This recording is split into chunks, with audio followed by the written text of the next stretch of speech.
What happens when the man you love admits he destroyed your life on purpose? Maya Carter thought she knew betrayal. She was wrong. Standing in a billionaire's penthouse, staring at a positive pregnancy test, she hears three words that shatter everything. I planned this. Adrian Park, ruthless, beautiful, terrifying, doesn't even flinch. He sabotaged her birth control, trapped her. And now? He's smiling like he just won. This is the story of a woman who became a weapon she never knew she was holding, and the monster who loved her enough to ruin her. Stay until the end. Like and comment with your city so I can see how far this story travels. The bathroom was too bright. Maya Carter stood beneath the recessed lighting of Adrian Park's penthouse, the kind of lighting that cost more than her old apartment's yearly rent, and she felt every photon like an accusation. The pregnancy test balanced on the edge of the marble sink, its two pink lines sharp and undeniable. Digital. Certain. 3 weeks pregnant, the tiny screen proclaimed with algorithmic indifference. Her hands wouldn't stop shaking. She'd taken 3 tests, all positive, all impossible. No. The words circled her mind like a trapped bird. She was on birth control. She'd been meticulous, religious about it. Every morning at 7, the pill with her coffee, a rhythm as ingrained as breathing. She didn't forget. She never forgot. Maya gripped the counter, her reflection fragmenting in the beveled mirror. Dark circles shadowed her eyes. Her lips, usually quick to smile, pressed into a bloodless line. She looked like a stranger. She felt like one. The penthouse stretched behind her through the open bathroom door. Floor-to-ceiling windows framing the Manhattan skyline. Minimalist furniture that cost fortunes. Art that belonged in museums. Adrian's world. A world that had seduced her 6 months ago with its gleaming surfaces and dangerous edges, with him, all controlled power and devastating attention. Now it felt like a trap sprung shut. Maya. His voice cut through her spiral. Low, calm, textured with that faint accent he'd never quite lost despite 15 years in America. Korean syllables softened by American vowels, creating something uniquely his. She didn't turn, couldn't. Adrian Park appeared in the mirror behind her, tall and composed in black slacks and a white shirt rolled to his elbows. At 34, he carried himself with the certainty of a man who'd built an empire from nothing, though what kind of empire Maya had learned not to ask too closely. Import-export, he said. Investments. Words that meant everything and nothing. His dark eyes found the test on the counter. No surprise flickered across his features. No shock, no confusion, none of the reaction she'd expected. Just stillness. Adrian, her voice cracked. I don't understand. I've been so careful. I don't know how this... I do. 2 words. Quiet. Final. Maya's heart stopped. What? Adrian stepped closer, not touching her, giving her space she suddenly realized she needed. I know how it happened. The birth control failed? She heard the desperation in her voice, the plea for a rational explanation. Is that... Did the pharmacy... No, Maya. His reflection watched her with those 2 calm eyes. It didn't fail.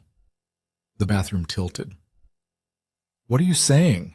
Adrian's jaw tightened, the only sign of tension in his otherwise controlled demeanor.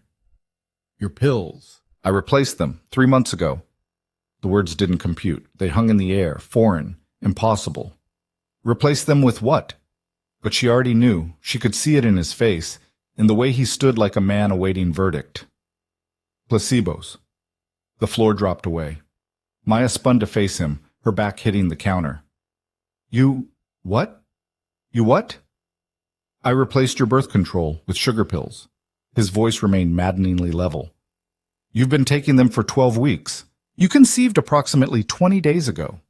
The precision of it, the calculation.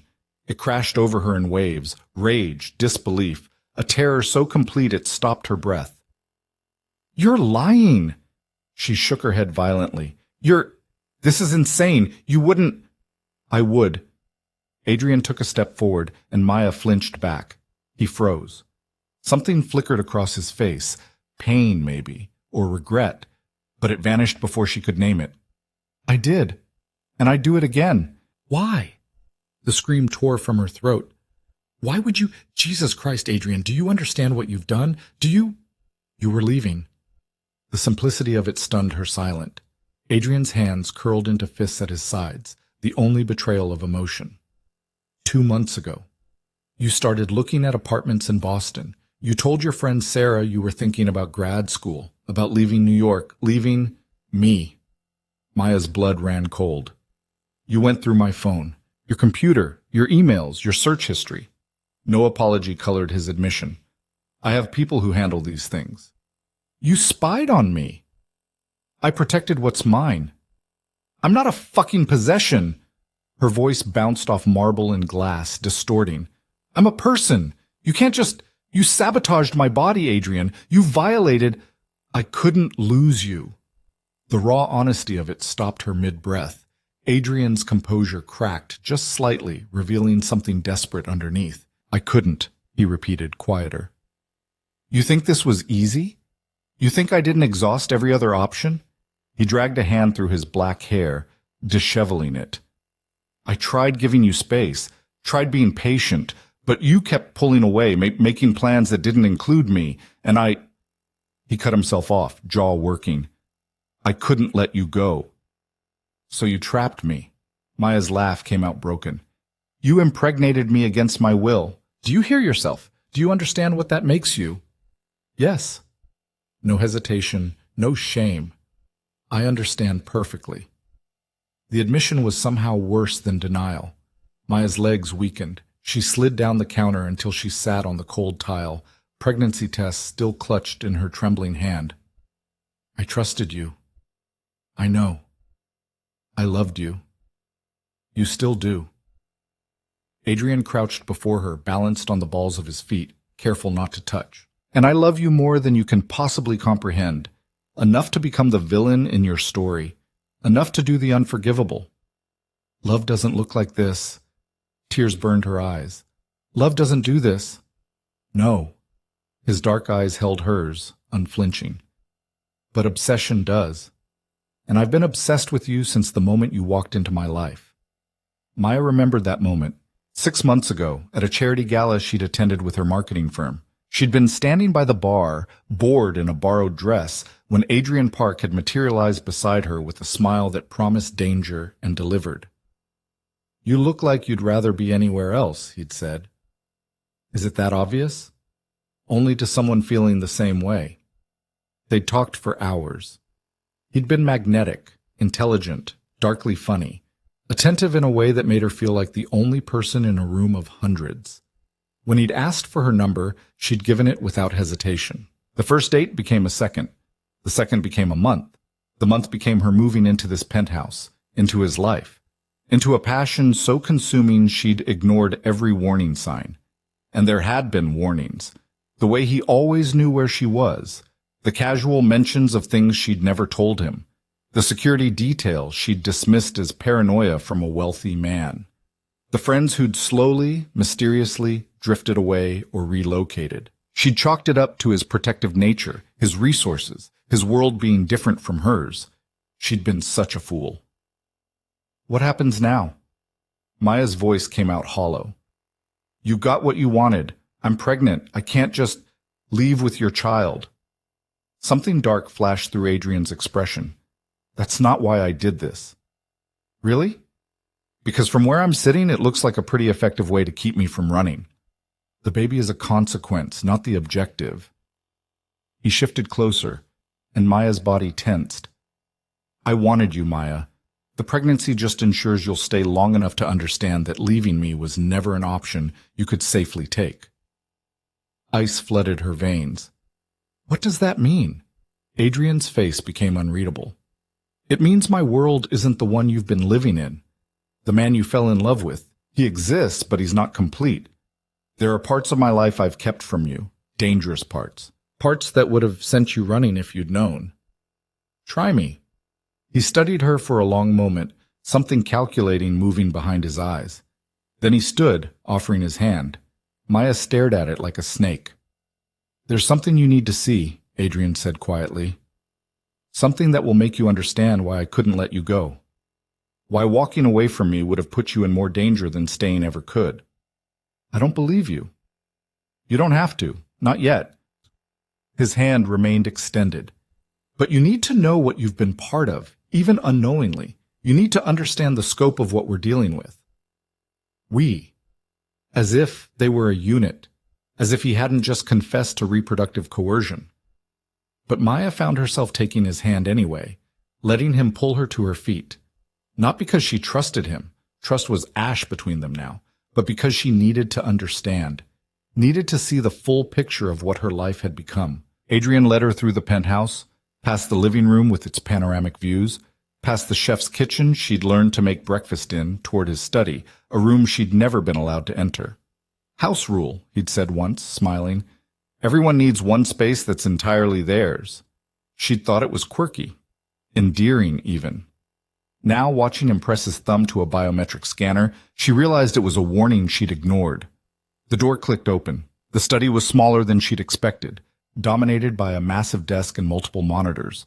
But it was the wall that stole her attention, covered floor to ceiling with photographs, documents, maps connected by red string like something from a conspiracy thriller. Her face appeared in dozens of the photos. Maya's breath caught. What the fuck is this? Your life. Adrian moved to the wall, gesturing at the sprawling web of information. For the past 18 months, since before we met. 18, we've only been together 6 months. I've been watching you for a year before that. The room spun. Adrian's voice continued, clinical now, detached. April 2023. You were recruited by Mitchell and Bray Marketing to work on the Hanover account. You thought it was your skills that got you the job. It was, I bought the firm. Anonymously, through shell companies. I created the position specifically for you. He pointed to a document on the wall, a corporate acquisition agreement with dates and signatures. The Hanover account was mine. I needed someone with your specific background, marketing, psychology degree, fluent in Korean, and you were perfect. Maya's legs threatened to give out.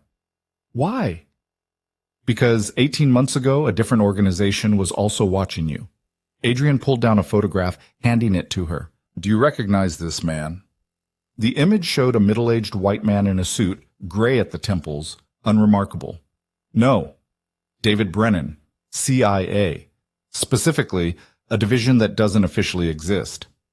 Adrian's jaw tightened. They've been building a case against me for 3 years. They needed someone to get close. Someone I might let in. Someone with the right background and no obvious ties to intelligence work. You think I'm... Maya's laugh came out hysterical. You think I'm a fucking spy? No. Adrian's certainty stopped her. That's what makes this so effective. You're not CIA, Maya. You're a civilian they selected and placed in my path. They've been manipulating your life, your job, your apartment location, your social circle, to increase the probability that we'd meet. And when we did, when I fell for you exactly as they predicted, they waited. He pulled down another document. Surveillance photos of Maya and Adrian at restaurants, walking through Central Park, entering his building. They've been watching us, waiting for you to gather intelligence, to give them something they can use. But you never did, because you never knew what you were supposed to be looking for. His voice softened. You were innocent. You still are. You fell in love with me genuinely, not as part of any operation. But they think I'm theirs. Maya's mind raced. They think I'm... Oh, God. Working for them, yes. Adrian moved closer, his presence overwhelming in the small space. Which means you're in danger. The moment they realize you're not feeding them information, the moment they understand you're with me by choice rather than assignment, you become a liability. So this whole thing, you sabotaging my birth control, was about keeping you close enough to protect. His hand came up, hovering near her face but not touching. If you'd left, if you'd gone to Boston like you planned, you'd have been outside my sphere of influence, outside my protection. They would have approached you directly, made you an offer or a threat, and either way, I'd have been trapped. Yes. Maya's mind reeled. CIA, conspiracies, surveillance, manipulation spanning over a year. It sounded insane, but the evidence plastered the wall, meticulously documented. How do you know all this? She whispered. Adrian's smile held no warmth. Because I have people embedded in their organization just as deeply as they have people watching you. This is what I do, Maya. Information, leverage, power structures, and the spaces between them. You're a criminal. I'm an entrepreneur operating in gray areas. His correction was automatic. But yes, by conventional metrics, I've broken laws, many laws, and the CIA wants me badly enough to weaponize an innocent woman. They used me. Spectacularly. Adrian's voice held something almost like sympathy. They selected you carefully. No family, parents deceased, limited close friendships, student loans that made you vulnerable to the right financial incentives. They offered you the job, the apartment, the life that would put you in my orbit. Maya thought back to that year. The surprise job offer after months of unemployment. The miracle of finding a perfect apartment in Manhattan at below market rent. The friend from college who'd suddenly reconnected and introduced her to Sarah, who'd invited her to that charity gala. The gala where she'd met Adrian. Every step, her voice broke. My entire life was staged. Yes. And you? She whirled on him, fury breaking through shock. You knew, and you still pursued me. You still fell in love with you? Adrian's mask cracked completely. Yes, that was my mistake. I was supposed to identify you as a plant and eliminate the threat. Instead, I became obsessed. I learned everything about you, your PhD dissertation on behavioral psychology, your volunteer work at the youth center, the way you drink coffee with too much sugar and sing off key in the shower. He stepped closer, and this time Maya didn't retreat. I learned that you're brilliant and kind and stronger than you know. I learned that you were a victim, just like... He cut himself off. I learned that I couldn't let them have you, couldn't let them use you and discard you when you'd served your purpose. So I decided to keep you instead. By trapping me. Tears streaked her face. By violating my body and my choices. Yes. No excuses, no justifications. I chose the lesser evil. Let you hate me rather than watch them destroy you. That wasn't your choice to make. I know! The roar surprised them both. Adrian's control shattered completely, hands slamming onto the desk hard enough to make the monitors jump. I know it wasn't my right. I know I'm a monster, but I couldn't... His voice cracked. I couldn't watch another person I loved become collateral damage in a war they didn't know they were fighting. Another. The word hung between them, heavy with history Maya didn't know. Adrian's shoulders heaved, his back to her. When he spoke again, his voice had gone quiet, devastated. My sister, Yuna, she was 23. Maya's breath caught. She fell in love with the wrong man, someone from a rival organization. I didn't know until it was too late. His hands gripped the desk edge, knuckles white. They used her feelings, her innocence to get to me. And when she'd served her purpose, he didn't finish, didn't need to. When? Maya whispered. 4 years ago. Adrian's voice was barely audible. I found her body in a warehouse by the docks. They'd made it look like suicide, but I knew what they'd done. Horror and unwanted sympathy warred in Maya's chest. Adrian. So when I realized what they were doing to you... He turned, and the anguish in his eyes stole her breath.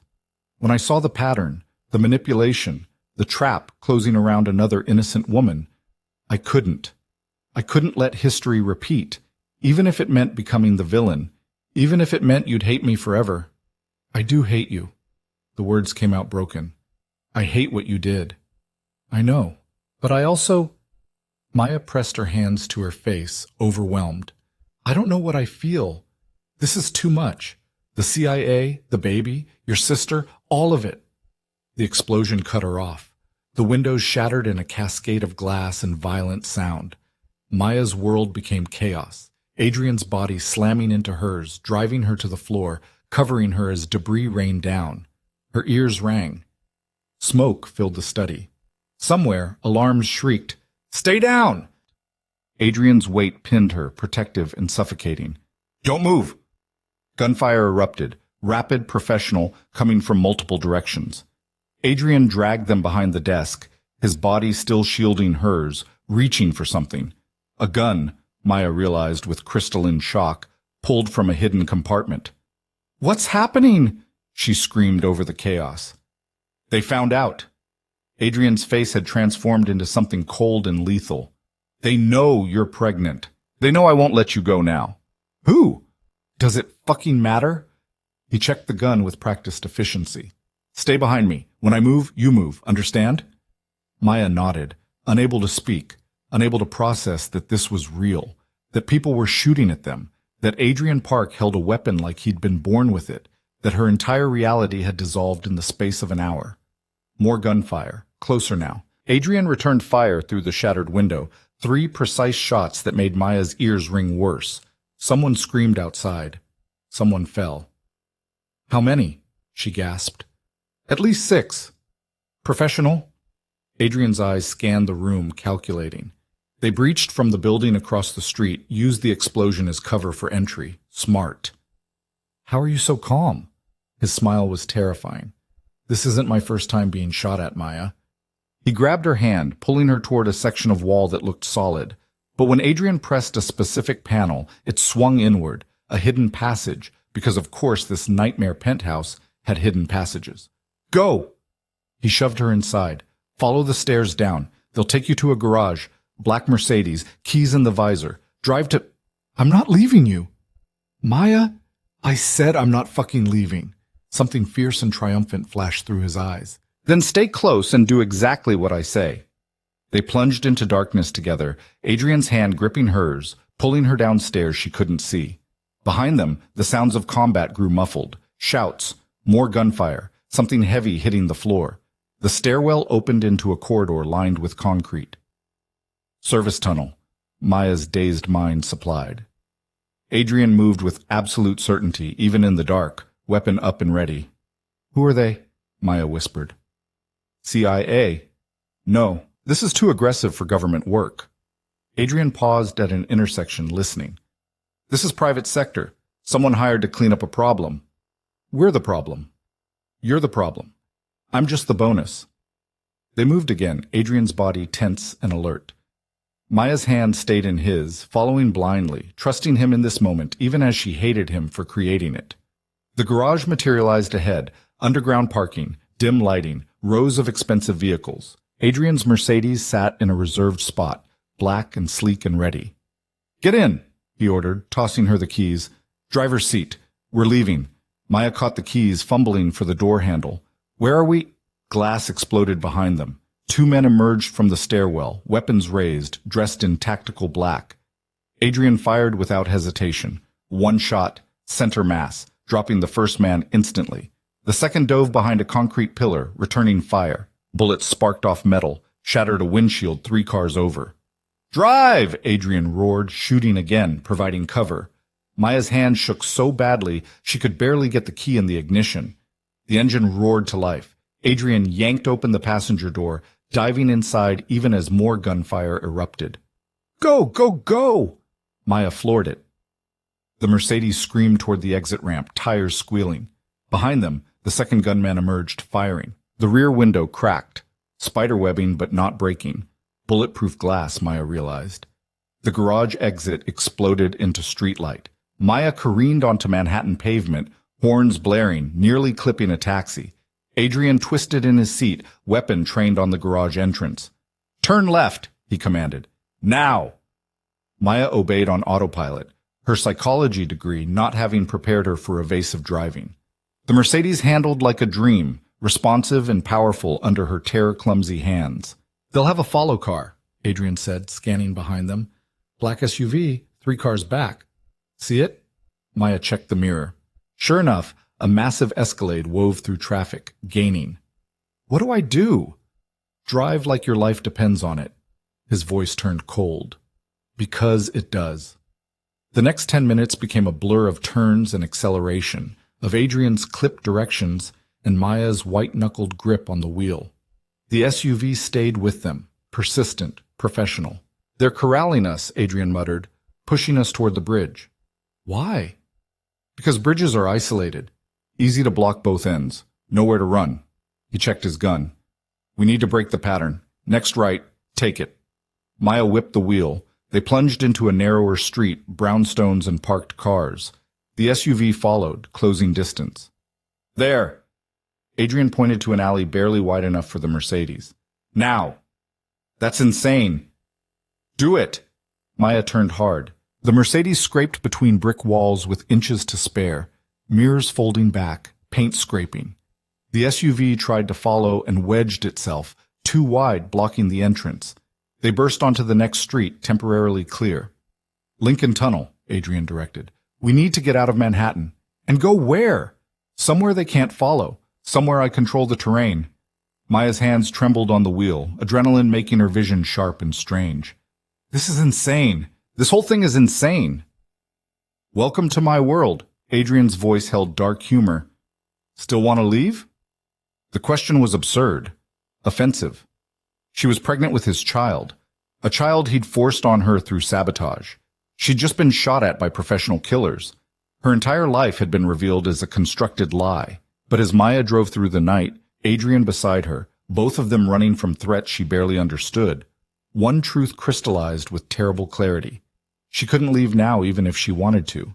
Not because of the baby, not because of the CIA, but because somewhere in the chaos and betrayal and violence, she'd glimpsed something that terrified her more than bullets.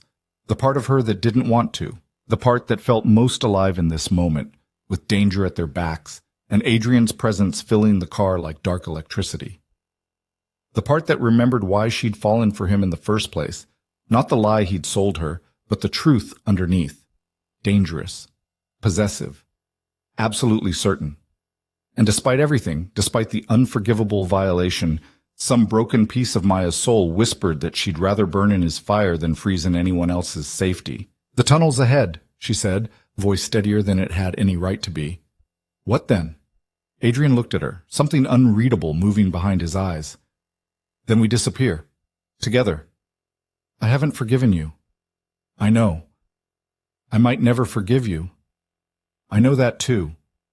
His hand found hers on the gear shift, covering it. But you'll survive. That's all that matters. Maya didn't pull away. The Lincoln Tunnel swallowed them, artificial light strobing through the car, and Maya Carter drove toward a future she couldn't see, carrying a child she never chose, with a man who'd destroyed her freedom. But she drove forward anyway, because turning back was no longer an option. And in the darkness, with her pulse still racing and Adrian's hand warm on hers, Maya made a choice that wasn't really a choice at all. She would survive this. She would figure out what it meant. And when the dust settled, she would decide for herself who the real monster was. The system that had used her, or the man who'd trapped her. But not tonight.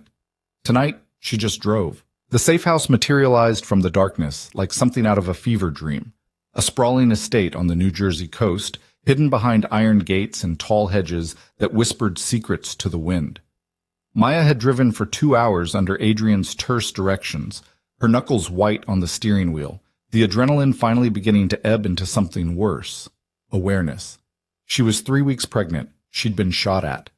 Her entire life was a lie. And the man sitting beside her, calmly directing her through back roads and coastal highways, had orchestrated at least part of that lie. Turn here, Adrian said quietly. The gates opened automatically, recognizing the Mercedes. The driveway curved through manicured grounds. Even in the dark, Maya could see the precision of it, the wealth. The house itself was modern glass and stone, perched on a cliff overlooking the Atlantic. What is this place? Her voice came out hoarse. Somewhere they won't look. Not immediately. Adrian shifted in his seat, and Maya saw him wince. I bought it through enough shell corporations that it'll take them at least 48 hours to trace. And then? Then we move again. Maya killed the engine. The silence that followed felt suffocating. Through the windshield, waves crashed against rocks far below, violent and endless. You're bleeding. She'd noticed it miles ago, the dark stain spreading across Adrian's left side, soaking through his white shirt. Grazed, nothing serious. Let me see. Maya, let me fucking see, Adrian. She turned to face him fully, and the look on her face must have convinced him. He unbuttoned his shirt with careful movements, revealing the angry red furrow along his ribs. Not deep, but actively bleeding. Maya's medical knowledge extended to basic first aid from her volunteer work, but it was enough to recognize that he needed stitches. "You need a hospital." "Can't. They'll have people watching emergency rooms." Adrian pulled his ruined shirt back on. "There's a medical kit inside. I'll manage." "You'll pass out from blood loss." "I've had worse." The casual way he said it made Maya's stomach turn. "How many times have you been shot?" "Does it matter?" "Yes." The word burst out of her. "Yes, it fucking matters. Everything matters now. You don't get to just drop these horror stories and act like they're normal." Adrian studied her in the dim light, something shifting in his expression. "Twice. Shot twice before tonight. Stabbed once. Broken bones too many times to count." He paused.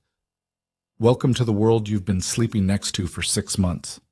Maya's breath caught, because that was the thing, wasn't it? She'd been living with this man, sleeping in his bed, falling in love with him, and she'd never seen the scars, never asked the right questions, never wanted to look too closely at the edges where his perfect facade cracked.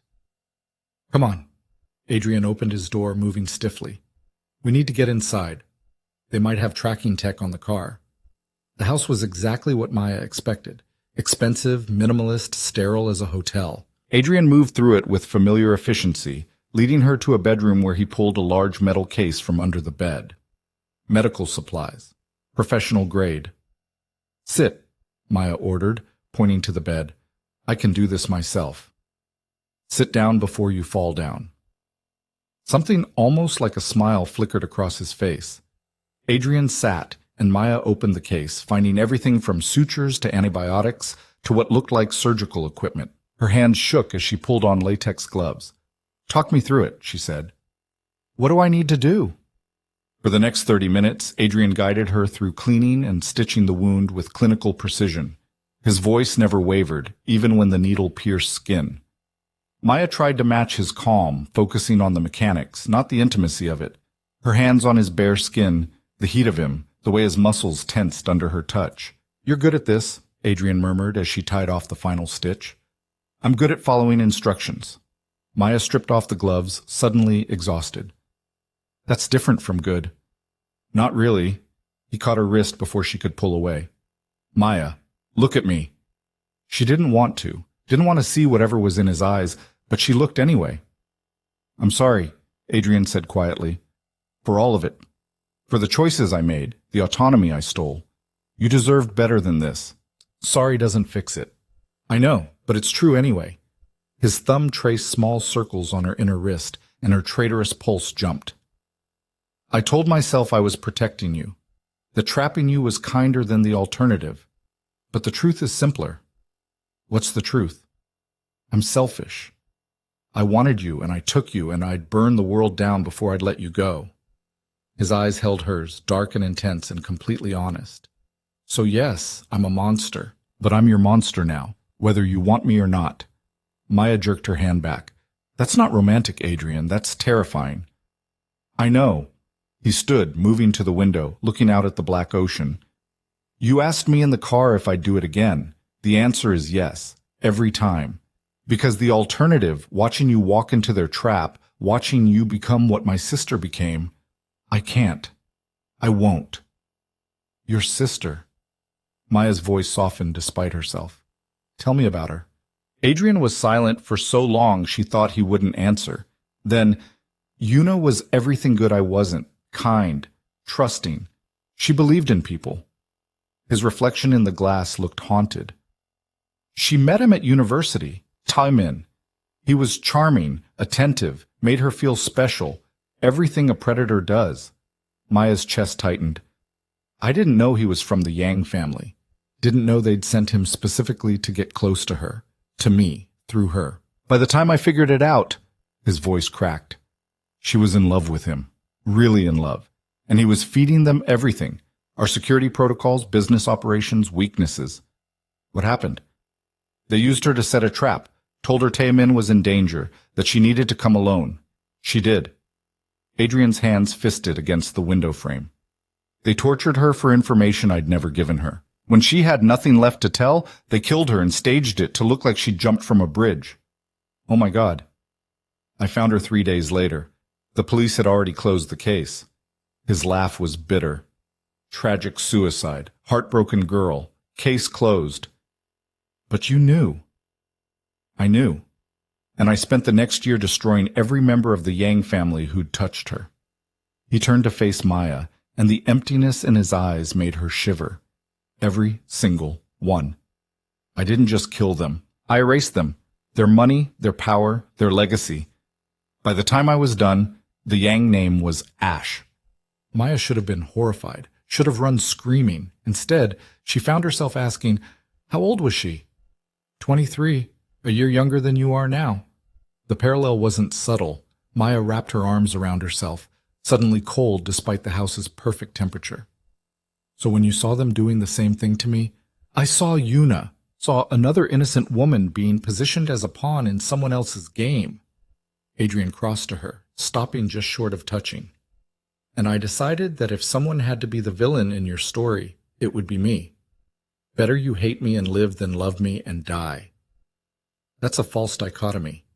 Is it? His hand came up, cupping her face with devastating gentleness.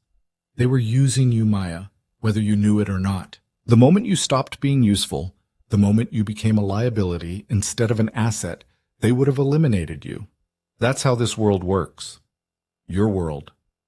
Our world now. His thumb brushed her cheekbone. The second you walked into that gala, the second they chose you, you became part of this whether you wanted to or not. Maya wanted to pull away, wanted to scream at him, hit him, make him hurt the way she hurt, but exhaustion won out. She sagged forward, and Adrian caught her, strong arms wrapping around her trembling body. I hate you, she whispered against his chest. I know. I hate that you did this. I know. But Her voice broke.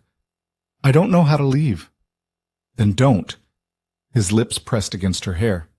Stay. Fight me. Hate me. But stay alive. They stood like that for a long moment, wrapped in each other, the ocean crashing below and danger circling closer with every passing hour. Finally, Maya pulled back. I need to sleep. I can't process anymore tonight. Adrian nodded. Bedroom upstairs, second door. It's secure. I'll take first watch.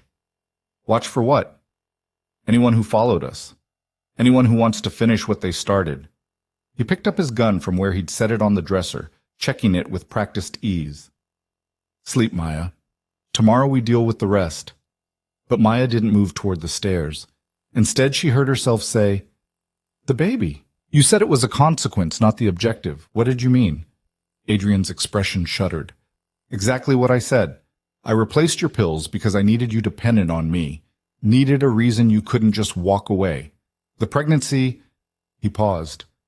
That's more permanent than I intended, but I won't apologize for it. Even though I never consented. Even though... No hesitation, no shame. I chose your life over your choice. I'd do it again. The honesty was brutal, but it was honest, and Maya found herself almost respecting him for not hiding behind pretty lies. What if I want to terminate? She watched his face carefully. Pain flashed across Adrian's features, quickly controlled. Then I'll take you to the best doctor money can buy and hold your hand through it. His voice stayed level. It's your body, Maya. I already violated that once. I won't do it again. But you'd hate it. I'd survive it. He met her eyes. What I wouldn't survive is you dying because I forced you to carry a child you didn't want. So yes, I'd hate it, but I'd support it. Your choice. Maya didn't know what she'd expected, but it wasn't that. Not the clean acknowledgement, the boundary he was setting even now. It didn't forgive what he'd done, but it was something. I don't know what I want, she admitted, about the baby, about any of this. Then don't decide tonight. You have time. Do I? Maya gestured at the window, the darkness beyond. People just tried to kill us. You said we have 48 hours before they find this place. That's not exactly a luxury of time. It's enough for sleep, for regrouping. Adrian moved toward the door. Go upstairs, Maya. Rest. I promise you'll be safe. Why should I trust your promises? You shouldn't. He paused in the doorway, looking back at her. But you will anyway. Because despite everything, despite what I did, Some part of you knows I'll die before I let anyone hurt you. He was right, and Maya hated that he was right. She climbed the stairs on shaking legs, found the bedroom, more glass and expensive sheets and a view of the ocean that should have been beautiful but just felt isolating. She lay down fully clothed on top of the covers, her mind racing. Sleep seemed impossible, but exhaustion proved stronger than anxiety, and Maya drifted into uneasy dreams of pink lines and gunfire and Adrian's voice saying, "I'd do it again, I'd do it again, I'd do it again," until the words lost all meaning. She woke to sunlight and voices. Maya sat up fast, heart pounding, reaching for a weapon she didn't have. The voices drifted up from downstairs, Adrian's and someone else. Male. Unfamiliar. She crept to the door, easing it open. Tracked the Mercedes to the tunnel, but we lost them after that. The stranger's voice was American, gruff. "They'll assume you went north toward Connecticut." "Good." Adrian sounded tired. "How long before they expand the search grid?" 12 hours, maybe less. They're motivated. Who hired them? Still working on it, but the timeline suggests someone moved fast once they confirmed the pregnancy. Maya's blood ran cold. They knew. Whoever had attacked them knew she was pregnant. "Brennan?" Adrian asked. "Maybe. Or someone he's working with. The CIA doesn't usually outsource wet work this clean." Maya's hand flew to her mouth, stifling a gasp. Wet work. Assassinations. This was her life now, hiding in safe houses, listening to men discuss murder over what sounded like coffee. "I need options, Marcus." Adrian's voice hardened. "She can't run forever, neither can I." "Then stop running, go on a fence." "And put her in more danger?" "She's already in maximum danger." "At least if you're hunting them, you control the terrain." A pause. "Besides, you've got leverage now. They know she's pregnant. That makes her valuable. They won't kill her if they think they can turn her." "They're not getting near her." "Then you'd better be ready to disappear for real. New identities, new continent, scorched earth behind you." Marcus's voice dropped. "You ready for that? Ready to walk away from everything you built?" The silence stretched long enough that Maya found herself holding her breath. Finally, "Yes, if that's what it takes." "Even the business? The network? Everything?" "Especially that." Adrian's certainty was absolute. "I don't care about any of it without her." Marcus whistled low. "You're really gone on this girl." "Past tense, I'm already gone." Maya's chest constricted. She shouldn't feel anything hearing that. Shouldn't feel the traitorous warmth spreading through her. But she did. "She awake?" Marcus asked. "Probably. She's a light sleeper." "Want me to—" "No, I'll handle it." Footsteps approached the stairs. Maya scrambled back to the bed, trying to look like she'd just woken up naturally. Adrian appeared in the doorway seconds later, 2 mugs of coffee in hand. "You heard." "Not a question." "Most of it." Maya took the offered coffee, grateful for something to do with her hands. "Who's Marcus?" "Someone I trust." "Former military, now private security." Adrian sat on the edge of the bed, careful to maintain distance. "He's been tracking the people who attacked us." "And? Did he find anything?" "Nothing conclusive, but the operation was professional, well-funded. Someone paid a lot of money to see us dead." "Or just me." Maya sipped the coffee. Perfect, the way she liked it. Because, of course, Adrian knew. "You said they know about the baby. That makes me valuable." "You've always been valuable." His voice was quiet. "Now you're just valuable for different reasons." "What reasons? What could they possibly want with me?" Adrian's jaw tightened. "Insurance? Leverage. If they can't get to me directly, they'll go through you. And a pregnant woman." He cut himself off. "You become a pressure point they can exploit." "So what do we do?" "We have options. Marcus can arrange new identities, get us out of the country. We could disappear, South America, Southeast Asia, somewhere they won't look." "And your business? Your life?" "Means nothing if you're dead." Adrian's eyes held hers. "I told you last night, I'll burn it all down to keep you safe." Maya set down the coffee, her hands shaking. "This is insane. A week ago, I was a marketing manager worried about campaign metrics. Now I'm... what? A mob wife on the run?" "You were never a marketing manager, Maya. That was the cover story they gave you." Adrian's voice gentled. And you're not a mob wife. You're a woman caught between two organizations that both want to use you. So my options are run with you or die with them. Your options are whatever you make them. He stood, pacing to the window. If you want, Marcus can arrange protection. Federal custody, maybe. WITSEC if we can swing it. Without you. Without me. Maya studied his rigid posture, the tension in his shoulders. You'd let me go? After everything? I'd hate every second of it, but yes. He turned to face her. I forced you into this pregnancy. I won't force you into a life sentence of running. If you want out, I'll make it happen. And the baby? Pain flickered across his face. I'd ask for visitation, supervised, if that made you more comfortable. But I wouldn't fight you for custody, wouldn't drag you through courts or use my resources against you. His voice dropped. I've already taken enough choices from you. I won't take this one too. Maya didn't know what to say, didn't know what she felt beyond the bone-deep exhaustion and confusion. I need air, she said finally. I need to think. There's a balcony, third door down the hall. Adrian gestured. Don't go outside the property line. We have sensors, but past the fence. I know. Danger. There's always danger now. She found the balcony, stepping into cool morning air that tasted of salt and possibility. The ocean stretched endlessly before her, indifferent to her crisis. Maya leaned against the railing, her hand unconsciously moving to her still flat stomach. A baby. Adrian's baby. Created without her consent but growing inside her regardless. A life that would bind her to him forever, no matter what she chose. You look like you're contemplating jumping. Maya spun to find Marcus standing in the doorway, a broad-shouldered man in his 40s with graying hair and sharp eyes that missed nothing. Just thinking, she managed. About running? About everything. Maya turned back to the ocean. You're Marcus. Guilty. He moved to stand beside her, careful to maintain respectful distance. Adrian's told me about you.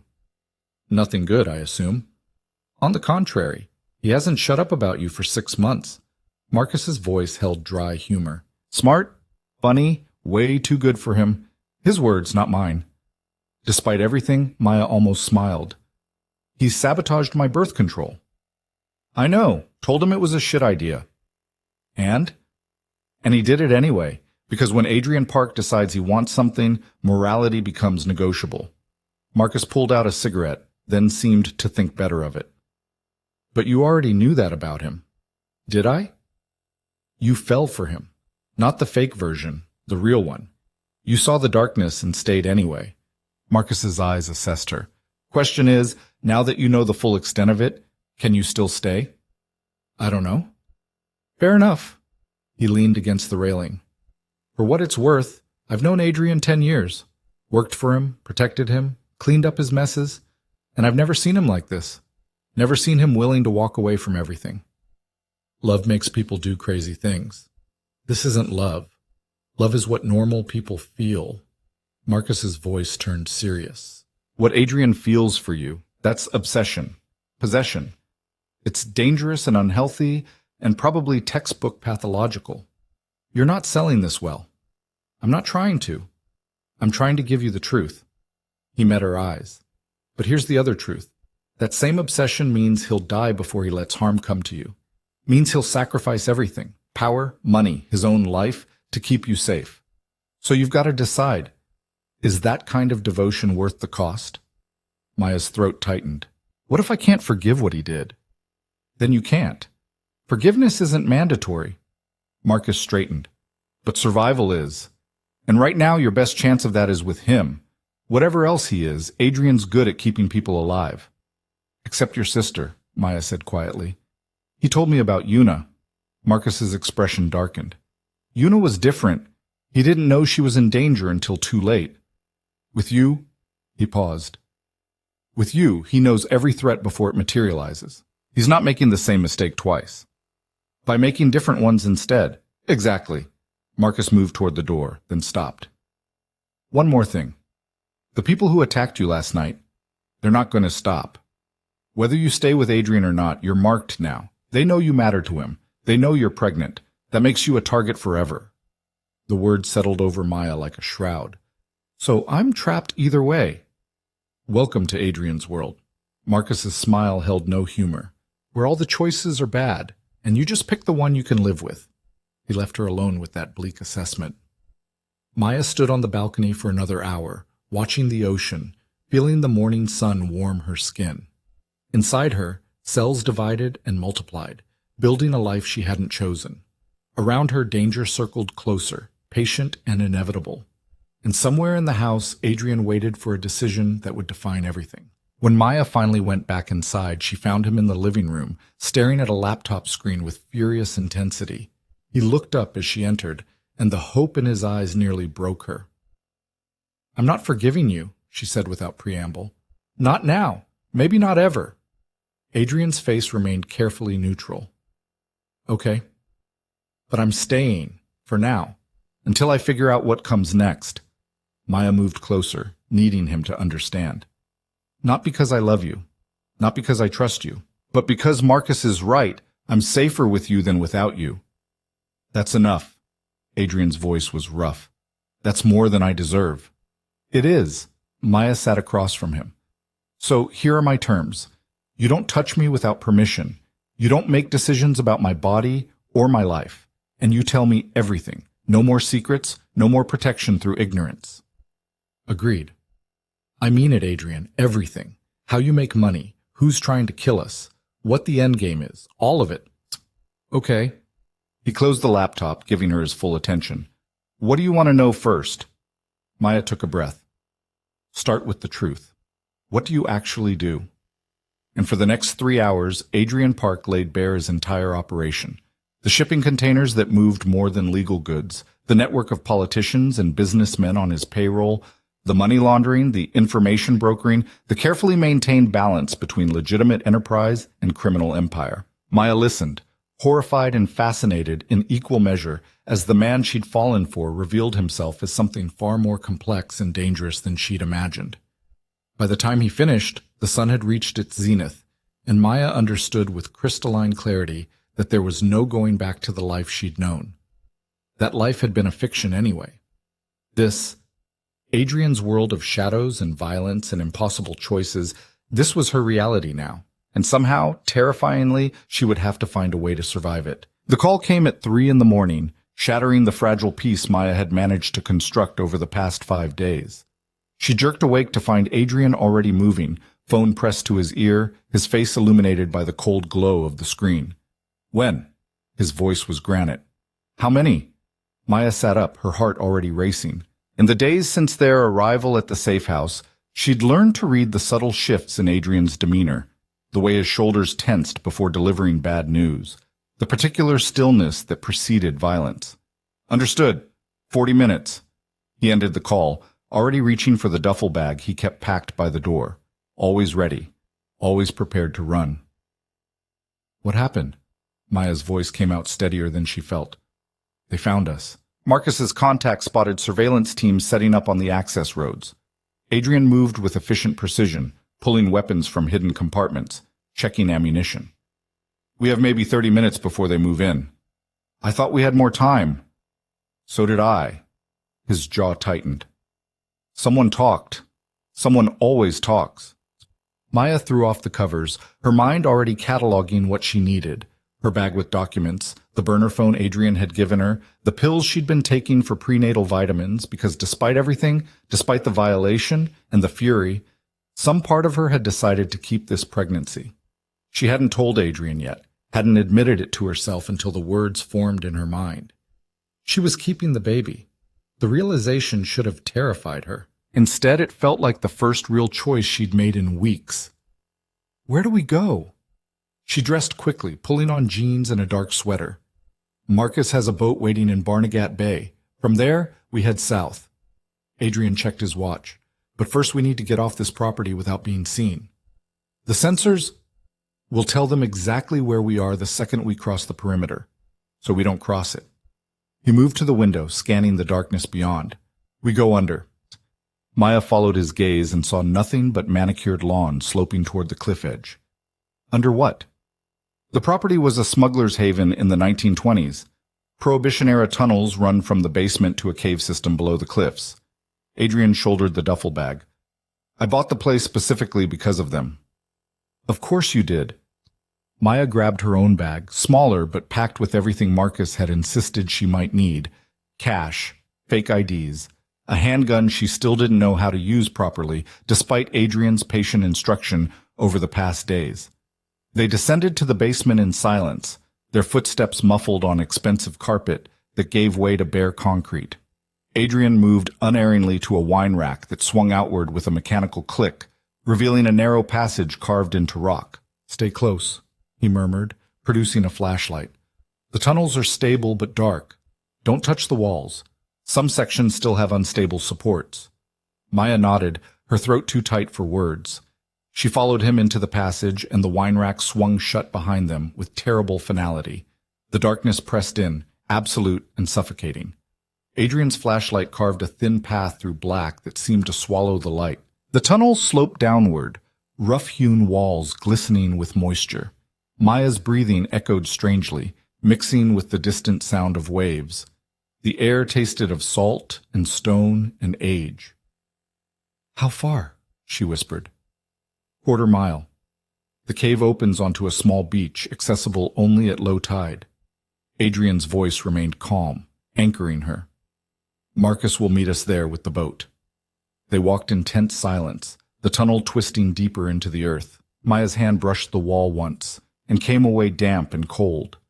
She shuddered, thinking of the weight of rock above them, the ocean beyond. If the tunnel collapsed— "Don't," Adrian said quietly, as if reading her thoughts.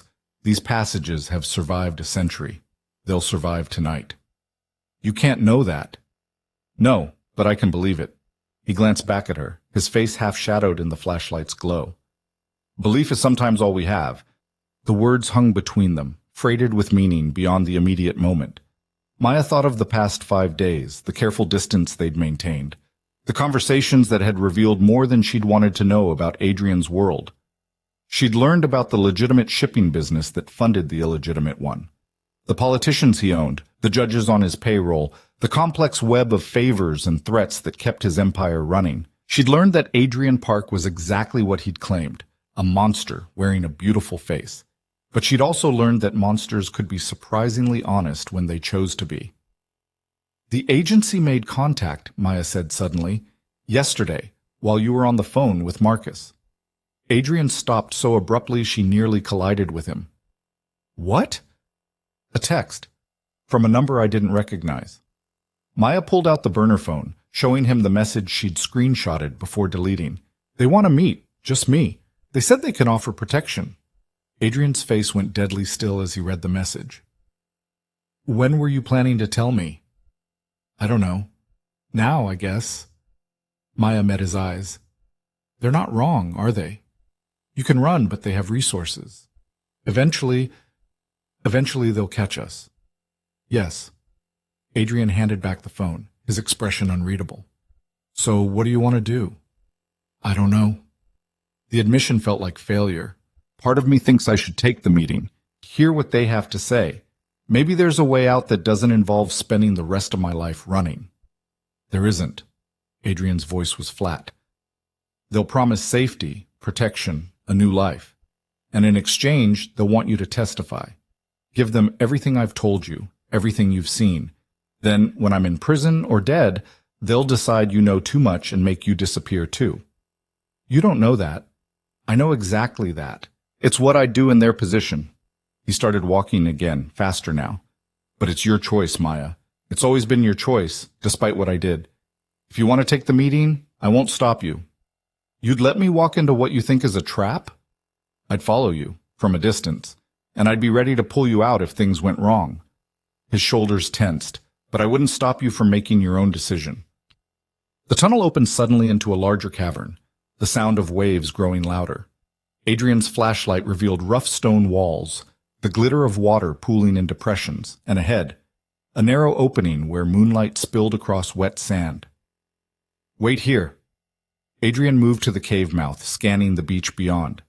Maya watched him work, noting the careful precision of his movements, the way he cleared angles and checked sight lines with military efficiency. Marcus had been right. Adrian was very good at keeping people alive.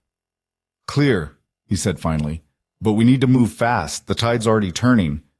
They emerged onto a small crescent of beach hemmed in by cliffs on three sides. The ocean stretched dark and endless, waves breaking white against rocks. Maya breathed deeply, grateful for open air after the tunnel's confinement. A low whistle cut through the night. Marcus materialized from the shadows near the waterline, dressed in black, a rifle slung across his back. Cutting it close. They moved faster than expected, Adrian said. The boat? Anchored 50 yards out. We'll have to swim. Marcus assessed Maya. You good with that? Do I have a choice? Always. But the alternatives all suck. Marcus pulled off his jacket, revealing a wetsuit underneath. Water's about 60 degrees. Not great, but survivable. Adrian was already stripping down to similar gear. He'd planned for this, Maya realized. Had contingencies for contingencies. He produced a wetsuit from the duffel bag and handed it to her. Change fast. We don't have much time. Maya turned away, peeling off her clothes with shaking hands, pulling on the wetsuit that was slightly too large. The neoprene was cold and clammy against her skin. When she turned back, both men were ready, watching the water with focused intensity. Stay between us, Adrian instructed. If you get into trouble, don't panic. We'll get you to the boat. I'm a decent swimmer. Decent won't cut it if the current catches you. His eyes held hers. Trust me, just this once. They entered the water together, the cold stealing Maya's breath despite the wetsuit. The ocean pulled at her immediately, trying to drag her sideways. Adrian's hand found hers, steadying, and they struck out toward the dark shape of the boat. The swim felt endless. Maya's muscles burned, her lungs screaming for air she couldn't quite catch. Salt water filled her mouth when she tried to breathe. Panic clawed at her chest. Adrian's hand tightened on hers. Breathe, he said, his voice cutting through her fear. In, out, you're doing fine. She focused on his voice, on the rhythm of her strokes, on the knowledge that giving up meant drowning. The boat materialized from the darkness, a sleek cruiser, engines already running. Marcus reached it first, hauling himself aboard with practiced ease. He reached down for Maya, strong hands gripping her arms, pulling her from the water. She landed on the deck in a graceless heap, coughing up seawater, shivering violently. Adrian came aboard last, already moving to the helm. Cut the anchor line. We're not waiting. The boat surged forward, engines roaring to life. Maya collapsed against the railing, her body shaking with cold and adrenaline. Through the spray she could see the cliffs receding, the safe house perched above like a monument to temporary safety. How long until they realize we're gone? She gasped. They probably already know. Marcus handed her a towel, a blanket. But they'll need boats to follow, and by then we'll be lost in coastal traffic. Where are we going? South, Adrian said from the helm, his face illuminated by instrument lights. Chesapeake Bay, then further. I have people in Charleston who can hide us. And after Charleston? We keep moving until we find somewhere they can't follow. His hands were steady on the wheel, guiding them through dark water. Or until we make them stop following. Maya wrapped the blanket tighter, trying to process the implications. You're talking about a war. I'm talking about survival. Adrian glanced at her, something fierce burning in his eyes. They made this personal when they came after you. Now I make it expensive. Marcus settled beside Maya, checking his rifle with methodical care. There's another option, he said quietly. One Adrian doesn't want to hear. What option? You could disappear, really disappear. I have contacts who specialize in making people vanish. New identity, new life, completely off-grid. They'd never find you. Without Adrian. Without anyone from your old life, clean break. Marcus's expression was unreadable. You could have your baby somewhere safe. Raise them away from all this. The suggestion hung in the salt-thick air. Maya looked at Adrian's rigid back, at the way his shoulders tensed even though he said nothing, giving her the choice. Always the choice now, even when it cost him. No, Maya heard herself say. The word felt right, even though the reasons were still tangled and unclear. Marcus raised an eyebrow. No? I'm not running alone. Not anymore. Maya stood on shaking legs, moved to the helm where Adrian stood. You said they made it personal when they came after me. Well, they made it personal for me too. I'm tired of being a pawn, tired of being the thing people fight over.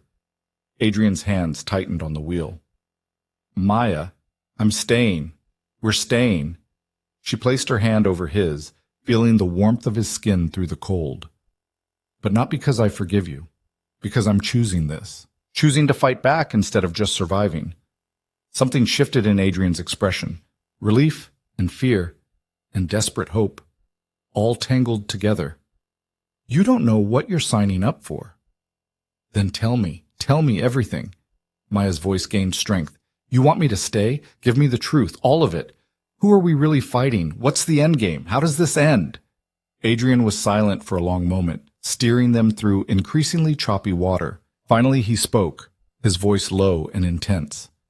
The people who attacked us weren't CIA. They were contractors, yes, but hired by someone else. Someone with enough money and motivation to want both of us dead. Who? I have suspicions, but I needed proof before. He cut himself off, jaw working. There's a summit happening in 3 days. Charleston. All the major players in the Eastern Corridor will be there. Legitimate businessmen, organized crime, politicians, everyone who matters in my world. Sounds dangerous. Extremely, which is why I've avoided it for years. Adrian's eyes met hers. But if I want to know who's trying to kill us, who set you up as bait, who's been pulling strings, I need to be there. I need to see who reacts when we walk in alive.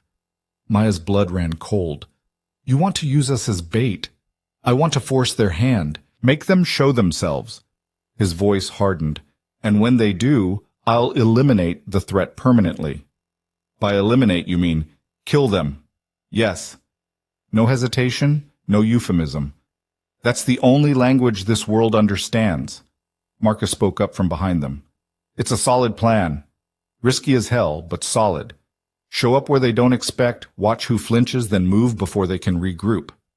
And if they don't flinch, Maya asked, if they just shoot us on sight, then I shoot back. Adrian's smile was cold. I've survived worse odds. But I haven't. Maya pulled her hand away, wrapping the blanket tighter. I'm not trained for this.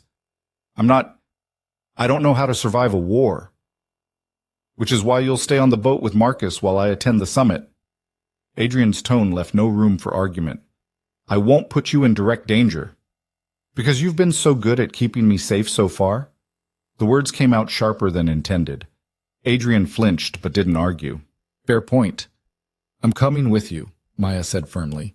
If this is about me, if I'm the reason they're hunting us, then I deserve to see their faces, deserve to know who used me. Absolutely not. It's not your decision. The hell it isn't. You're pregnant, Maya, with my child. I won't what? Won't let me make my own choices again? Her voice rose. You don't get it, do you? I'm done being protected. I'm done being the damsel locked in the tower. If we're doing this, we're doing it together. Adrian's control cracked. You could die. I could die anyway. People are trying to kill me, Adrian. At least if I'm there, I can see it coming. Maya stepped closer, forcing him to look at her. You said you loved me enough to become the villain. Well, I'm choosing to love you enough to become something scarier. What's that?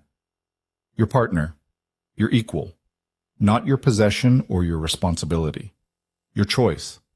She held his gaze. So what's it going to be? Do you trust me enough to let me fight beside you? The question hung between them, freighted with everything they'd been dancing around for days. Adrian studied her face, searching for something. Weakness, maybe, or certainty. Finally, he looked away, back to the dark water ahead. You'll do exactly what I say when I say it. No arguments, no hesitation. Can you promise me that?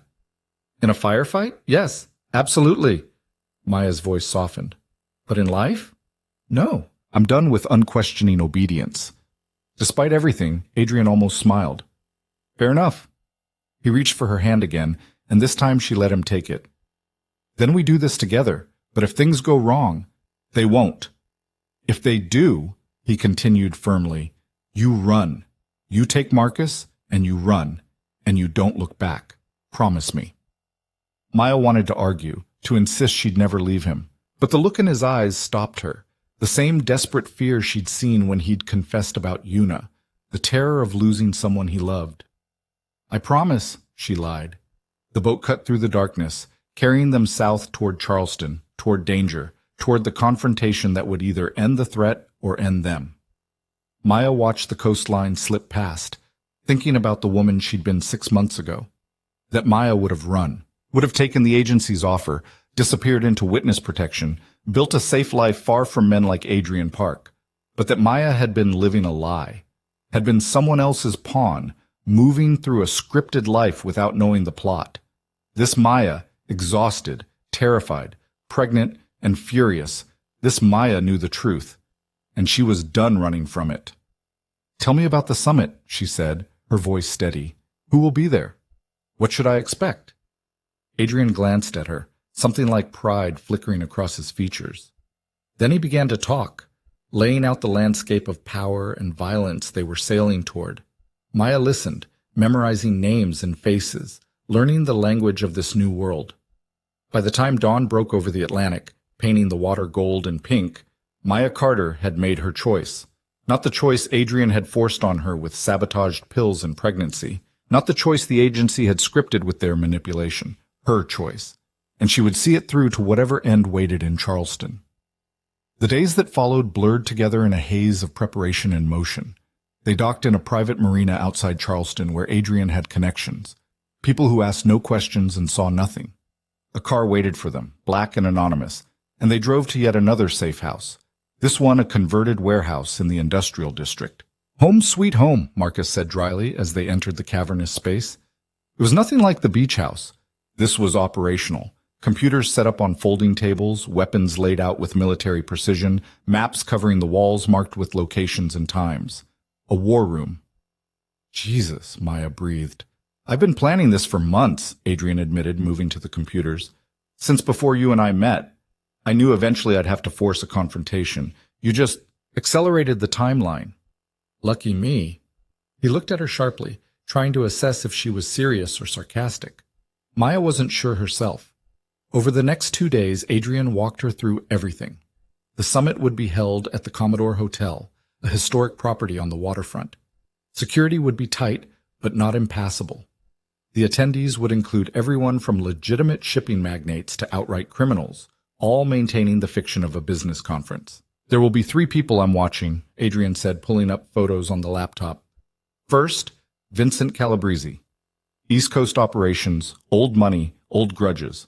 If anyone has the resources to hire contractors, it's him." The photo showed a silver-haired man in his 60s, distinguished and dangerous. Second, Dmitry Volkov, Russian interests, expanding into territory I've been holding. We've had disagreements. A younger man, cold eyes, expensive suit. Third, and most likely, David Brennan. Maya's breath caught. The CIA agent, the one Adrian claimed had been manipulating her life. Why would he be at a criminal summit? Because Brennan's not just CIA. He's a broker. He makes connections between people who shouldn't know each other exist. If anyone set you up as bait, orchestrated your entire life to trap me, it's him. Maya studied the photo. Middle-aged, unremarkable. The kind of face that disappeared in crowds. How do we prove it? We make him react. You walk in on my arm, very much pregnant and alive. We see who goes pale, who makes calls, who tries to leave early. Adrian's smile was predatory. And then we follow the thread until we find who's holding it. And if all 3 react, then this gets complicated. Marcus spoke from where he'd been cleaning weapons. But complicated we can handle. It's the scenarios we don't anticipate that kill you. The night before the summit, Maya couldn't sleep. She lay in the small bedroom Adrian had set up for her, respecting her boundaries even now, and stared at the ceiling, thinking about tomorrow, about walking into a room full of criminals and spies while carrying Adrian's child. The irony wasn't lost on her. 6 months ago, she'd been trying to build a normal life. Now, normal seemed like a foreign concept. A soft knock interrupted her thoughts. Adrian's voice came through the door, quiet. "Maya, you awake?" "Yeah." "Can I come in?" She hesitated, then said yes. Adrian entered, looking as sleepless as she felt, wearing sweatpants and a t-shirt that made him look younger, more vulnerable. "Can't sleep either?" she asked. "No." He sat on the edge of the bed, careful to maintain distance. "I keep thinking about tomorrow, about all the ways it could go wrong. Inspiring confidence. I'm serious, Maya. It's not too late to change your mind. You could stay here with Marcus. Let me handle— No. She sat up, pulling her knees to her chest. We've been through this. I know, but I needed to try one more time. He ran a hand through his hair, disheveling it. I can't lose you. You don't have me. Not really. Maya's voice was quiet. You have my proximity, my cooperation. But you don't have me, Adrian. Not after what you did. I know. The admission sounded painful. But proximity is more than I deserve. So I'll take it. They sat in silence for a moment, the weight of everything unsaid pressing down. Why did you really do it? Maya asked finally. The truth. Not the protection story, not the Una parallel. Why did you sabotage my birth control? Adrian was quiet for so long she thought he wouldn't answer. Then, because I knew you'd leave. And I knew I couldn't survive you leaving, so I made it impossible. He looked at her, eyes haunted. I told myself it was about keeping you safe, but the truth? I'm selfish. I wanted you bound to me in a way you couldn't escape. And a child— His voice cracked. A child would ensure you'd always be in my life, even if you hated me. I do hate you, Maya whispered, for that choice, for stealing my autonomy. I know. But I also— She stopped, struggling with the words. I also understand it. The fear, the desperation, I don't forgive it, but I understand it. That's more than I have any right to expect. Maya looked at him. Really looked at him. Saw the exhaustion carved into his features, the fear he tried to hide, the love he'd never quite learned to express in healthy ways. I'm keeping the baby, she said abruptly. I decided. Days ago. I didn't know how to tell you. Adrian went very still. Why? Because it's mine. Because despite how it was conceived, it's still part of me. And because— She took a breath. Because maybe something good can come from something terrible. Maybe that's the only way good things ever happen. Maya. Her name sounded like a prayer. I don't— Thank you. Thank you for— Don't thank me. This isn't for you. Her voice was firm. This is my choice. Mine. You don't get to claim credit for it. Okay. He nodded, accepting. Okay. But if we survive tomorrow, if we make it through whatever's coming— Maya met his eyes. I want a real choice. About us. About what this is. Not survival, not necessity. A real choice made from freedom. What if you choose to leave? Then I leave, and you let me. She held his gaze. Can you do that? Can you love me enough to let me go if that's what I choose? The question hung between them, terrifying in its honesty. Adrian's jaw worked, emotions flickering across his face too fast to name. Finally he nodded. Yes. If that's what you choose, if you truly choose it, I'll let you go. His voice was barely audible. It would kill me, but I'd do it. Good. Maya lay back down, suddenly exhausted. Then we have a deal. Adrian stood to leave, but Maya's voice stopped him. Adrian? Yeah? Sleep here tonight. Not like that. Just— She patted the space beside her. I don't want to be alone. He hesitated, clearly warring with himself. Then he lay down beside her, on top of the covers, careful not to touch. They lay in the darkness, listening to each other breathe, and somehow Maya finally found sleep. When dawn came, they rose together and prepared for war. The dress Marcus had procured was midnight blue, elegant and deceptively simple, cut to hide the weapon strapped to Maya's thigh and emphasize the curves that pregnancy hadn't yet changed. She stared at her reflection in the warehouse bathroom mirror, barely recognizing the woman looking back. Dark hair swept up, makeup applied with precision to highlight her eyes and hide the exhaustion, diamond earrings that were actually listening devices. You look dangerous, Adrian said from the doorway. Maya turned, and her breath caught.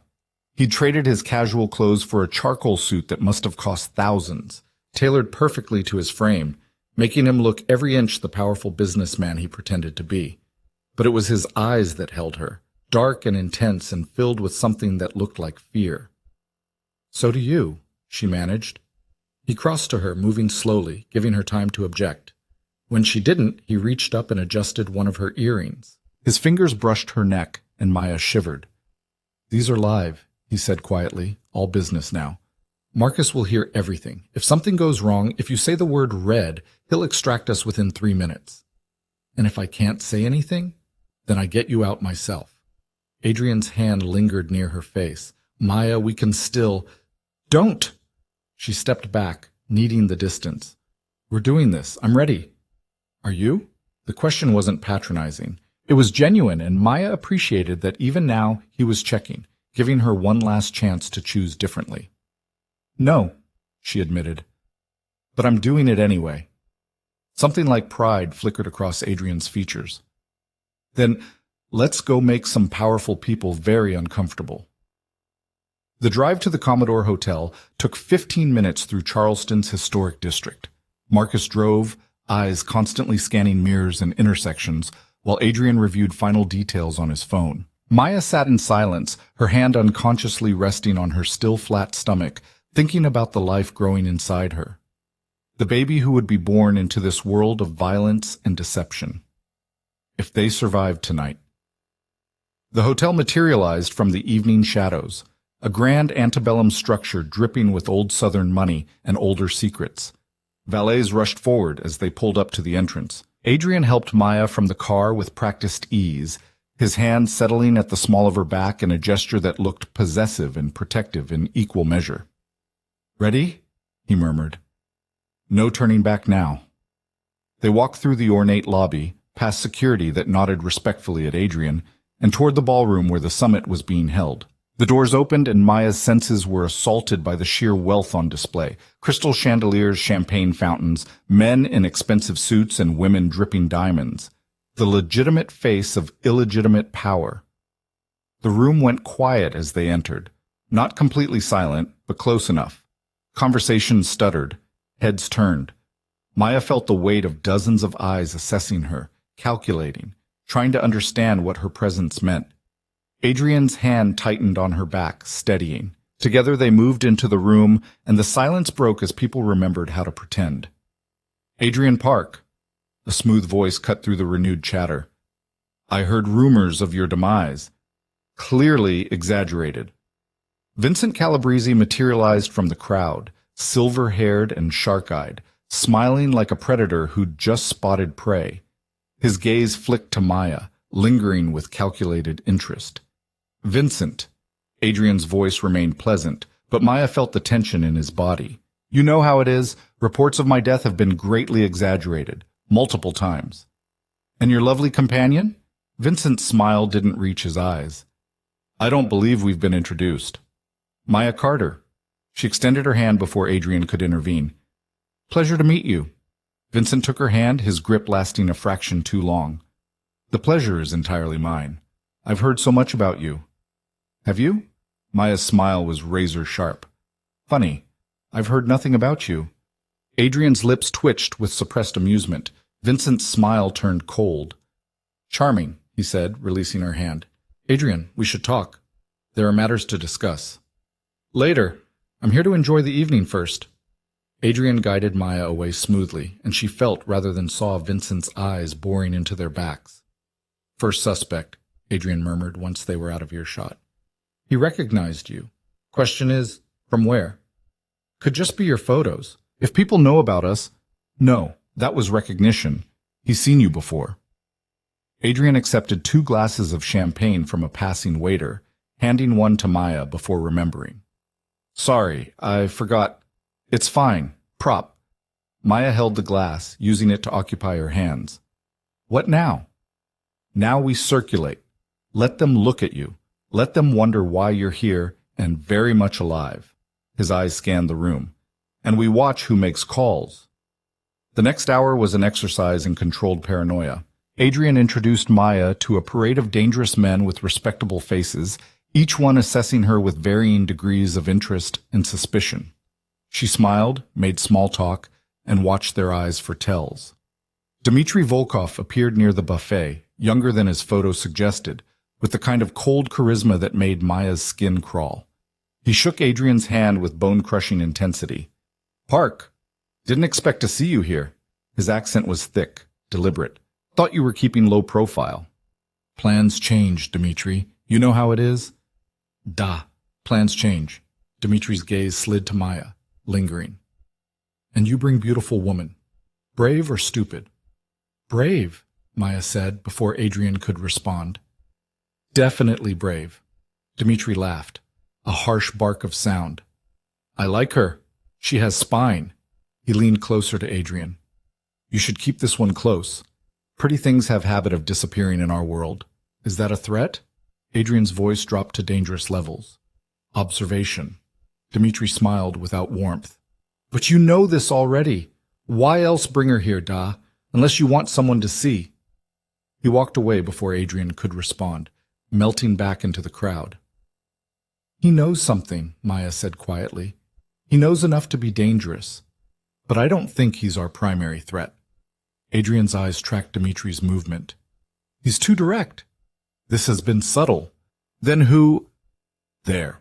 Adrian's hand tightened on her waist. 3 o'clock. Gray suit. Maya turned casually, and her heart stopped. David Brennan stood near the bar, looking exactly like his photo. Unremarkable, forgettable, dangerous. He was watching them with the kind of intensity that made Maya's instincts scream. He's CIA, she whispered. What's he doing here? Exactly what I told you, brokering, connecting, making deals that don't officially exist. Adrian guided them in Brennan's direction. Time to make him uncomfortable.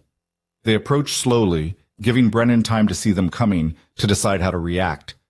Maya watched his face carefully, looking for the tells Adrian had taught her. Brennan's expression barely flickered, professional, controlled.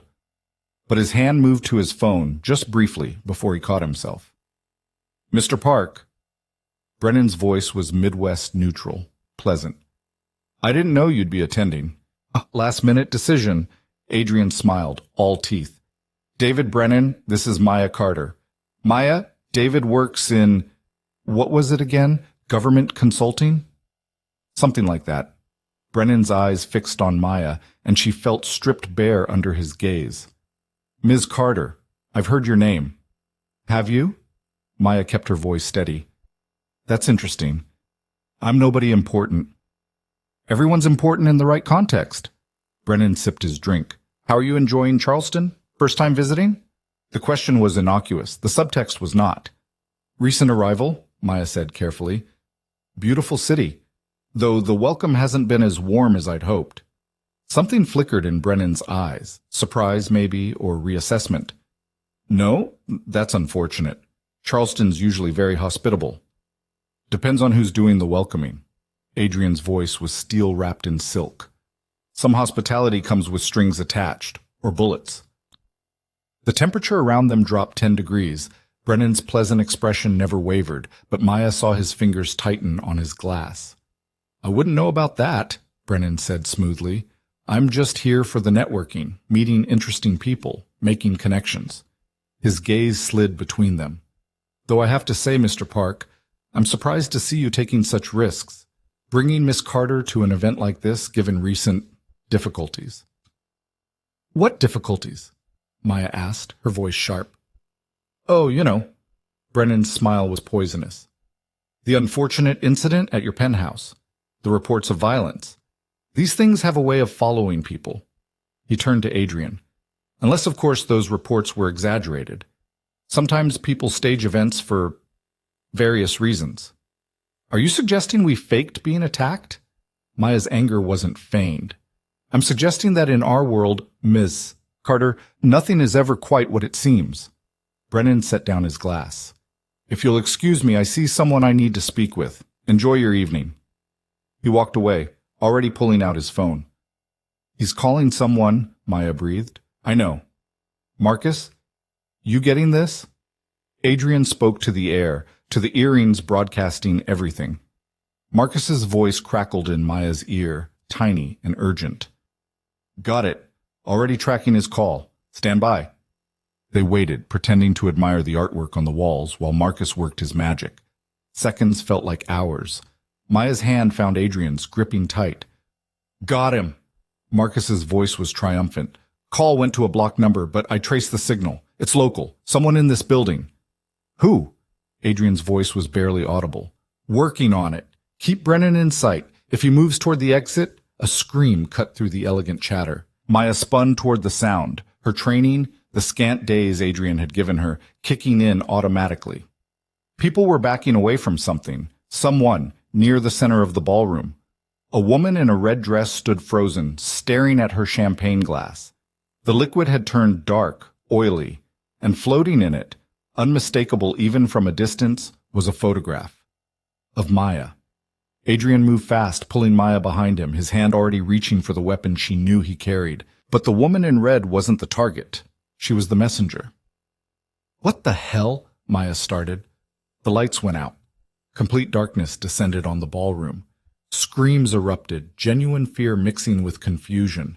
Maya felt Adrian's arm lock around her waist, pulling her close. Stay with me, he hissed. Don't let go. Emergency lighting kicked in, dim red floods that cast everything in blood-colored shadows. And in that eerie glow, Maya saw them, men in black tactical gear emerging from service entrances, weapons drawn. Not here to kill everyone, here for someone specific. Move! Adrian dragged her toward the nearest exit, but it was already blocked. More tactical team members, faces covered, professional and terrifying. They were trapped. Marcus! Adrian's voice was urgent. We need extraction now. Working on it. East Service Corridor, 2 minutes. We don't have 2 minutes. The tactical team was advancing, moving with precision through the panicking crowd. Maya saw Vincent Calabrese being escorted out by his own security. Dmitry Volkov had produced a weapon from somewhere, covering his own exit. The legitimate guests were screaming, running, creating chaos. And through it all, David Brennan stood calm and still, watching Maya with eyes that held terrible knowledge. He set this up, Maya realized. This whole thing, the summit, getting us here, it was a trap. I know. Adrian pulled her behind a marble column as gunfire erupted, someone's security detail engaging the tactical team. But we're not dying here. He pulled his own weapon, returning fire with deadly precision. 2 tactical members went down. 3. But there were too many, and they kept coming. Maya's hand found the gun strapped to her thigh, the one she'd practiced with for hours in the warehouse. She pulled it free, her hand shaking but steady enough. Maya, no! Shut up and move! She fired past his shoulder, catching a tactical member in the leg. Her marksmanship was terrible, but the shock of her shooting was enough to make them hesitate. Adrian used the moment to haul them toward a different exit, a service door she hadn't noticed. He kicked it open, and they plunged into a narrow corridor that smelled of kitchen grease and industrial cleaner. Behind them, footsteps pounded. This way! Adrian pulled her left, then right, navigating the service corridors with the certainty of someone who'd studied the blueprints. Maya ran, her dress hampering her movement, her heels discarded somewhere in the chaos.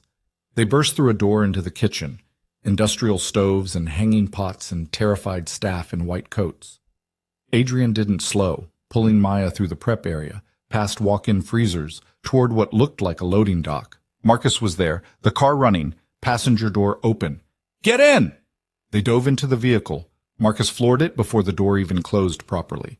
Behind them, the tactical team emerged from the hotel, weapons raised, but they were already too far, already turning the corner onto Meeting Street. What the hell happened? Marcus demanded, weaving through traffic. Brennan. Adrian's breathing was ragged.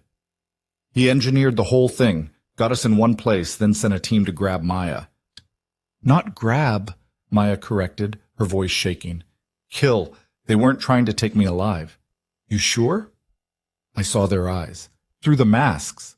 Maya's hand pressed against her stomach, protective. They were there to finish what they started at the penthouse. Marcus swore, violent and creative. Then we're past the point of gathering intelligence. This is war. Agreed. Adrian pulled out his phone, already dialing. I'm calling in every favor, activating every asset. If Brennan wants war, he'll get it. Adrian, wait. Maya grabbed his arm. We still don't know who hired him. He's the broker, remember? Someone else is pulling the strings. Adrian paused, finger hovering over the call button. You're right. He looked at Marcus. The call Brennan made. You traced it. Where did it go? Still working on the encryption. Give me 10 minutes with my setup, and I'll have you coordinates.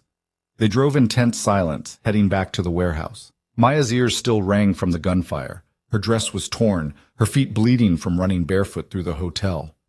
She caught sight of herself in the rearview mirror and barely recognized the wild-eyed woman looking back. This was who she was now. Not a marketing manager, not a victim. Something harder. Something forged in fire and fear and desperate choices. The warehouse appeared ahead, dark and uninviting. Marcus parked inside, killing the engine, and they piled out. Adrian was already moving to the computers, pulling up files and maps while Marcus worked on the phone trace. Maya sank into a chair, exhaustion crashing over her. Her hand remained on her stomach, protective and possessive. The baby was still there, still safe. Everything else could burn as long as that remained true. Got it. Marcus's voice cut through her thoughts. The call went to a phone registered to a shell company, but I traced the shell company to its parent corporation, then to the actual owner. Who? Adrian demanded. Marcus pulled up a photo, and Maya's world tilted. The face on the screen was familiar, painfully familiar, someone she'd trusted, laughed with, confided in during the months before she'd met Adrian. Sarah. Her friend Sarah, who'd invited her to the charity gala, who'd been her closest confidant in New York, who'd disappeared from her life once Maya moved in with Adrian, citing work commitments and distance. No, Maya's voice broke. That's not possible. She was my friend. She was your handler. Adrian's voice was gentle but firm. Look at the employment history, Maya. She's been CIA for 6 years. Brennan's direct report. The evidence was there, undeniable. Sarah Chen, employment history with the State Department, a common CIA cover. Financial records showing payments from the same shell companies that paid Brennan. Surveillance photos of Sarah meeting with people Maya now recognized from tonight's summit. Her entire friendship had been a lie. She was there from the beginning, Maya whispered. She recommended me for the Mitchell and Bray job. She introduced me to people who became my social circle. She invited me to that gala. The realization was sickening. She made sure I'd be exactly where they needed me to be. Yes. Adrian moved to her side, crouching to meet her eyes. I'm sorry, Maya. I know she meant something to you. She meant nothing. She was never real. Maya's grief hardened into fury. Where is she now? Marcus typed rapidly. According to her credit cards, the Belmont Hotel, downtown Charleston. Checked in this morning under her real name. She's still here. Maya stood, her exhaustion forgotten. She was at the summit. She has to have been, coordinating the attack. Maya. Adrian's voice held warning. Don't. She turned to face him. Don't tell me to stay here. Don't tell me it's too dangerous. That woman spent a year pretending to be my friend while setting me up to be killed. She doesn't get to walk away from that. I wasn't going to tell you to stay. Adrian's smile was dark. I was going to suggest we pay her a visit together. The Belmont Hotel was smaller than the Commodore, boutique rather than grand, catering to tourists who wanted historic charm without historic prices. They parked 2 blocks away and approached on foot, Maya having changed into dark jeans and a jacket, her weapon once again strapped to her thigh. Marcus stayed in the car, monitoring communications and providing overwatch.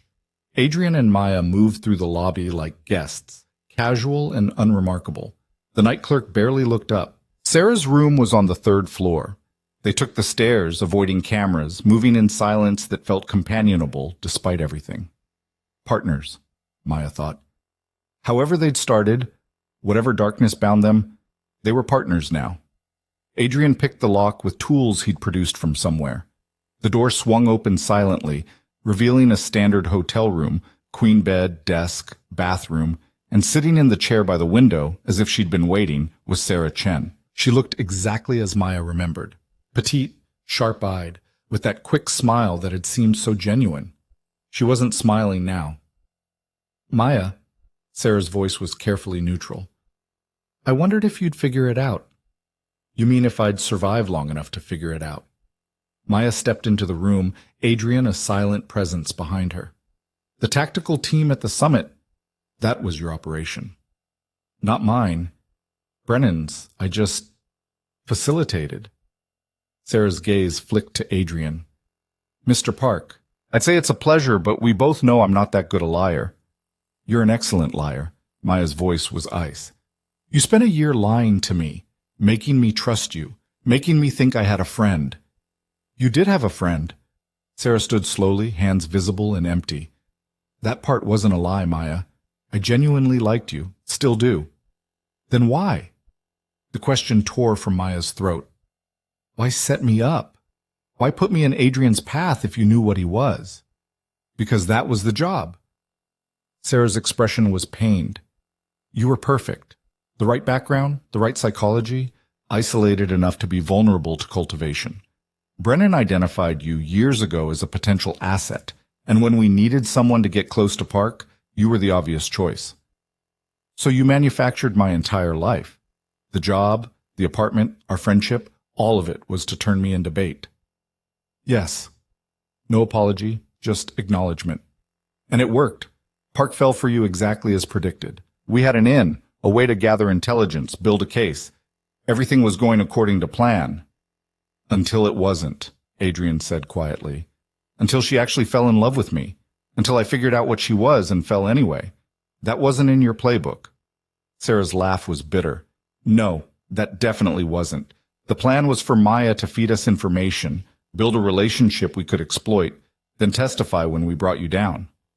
Instead, she went dark, stopped responding to my messages, moved in with you, became genuinely loyal to the target. I was never the target, Maya said. I was never disloyal because I was never really working for you. I didn't know I was supposed to be a spy. No, that was the beauty of it. Sarah's voice turned cold. You were an unwitting asset, more convincing that way. But when you stopped being useful, when Park figured it out and kept you anyway, you became a liability. So Brennan ordered the hit. He ordered containment. The team at the penthouse was supposed to take you both alive, extract information, then eliminate the problem. Sarah's eyes held something like regret. The fact that you survived, that you're here now, that's impressive. Most people don't walk away from Brennan's cleanup crews. Who's really running this? Adrian demanded. Brennan's the broker. You're the handler. But someone higher up greenlit using an American civilian as an unwitting intelligence asset. Who? Sarah hesitated, and in that moment Maya saw fear flicker across her former friend's face. I can't tell you that. Can't or won't? Adrian pulled his weapon, not threatening but making a point. Because we're past the point of professional courtesy, Sarah. Someone tried to kill Maya, tried to kill my child. I want names. If I give you names, I'm dead. Sarah's voice shook slightly.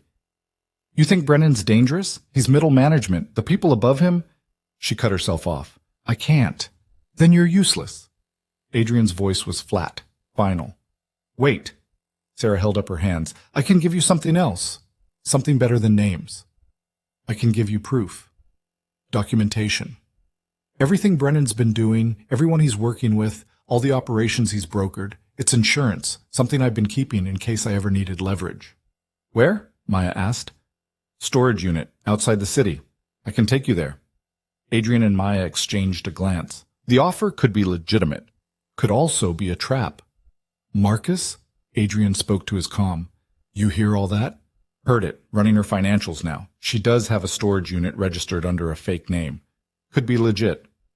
Or could be an ambush site. Adrian studied Sarah. Why should we trust you?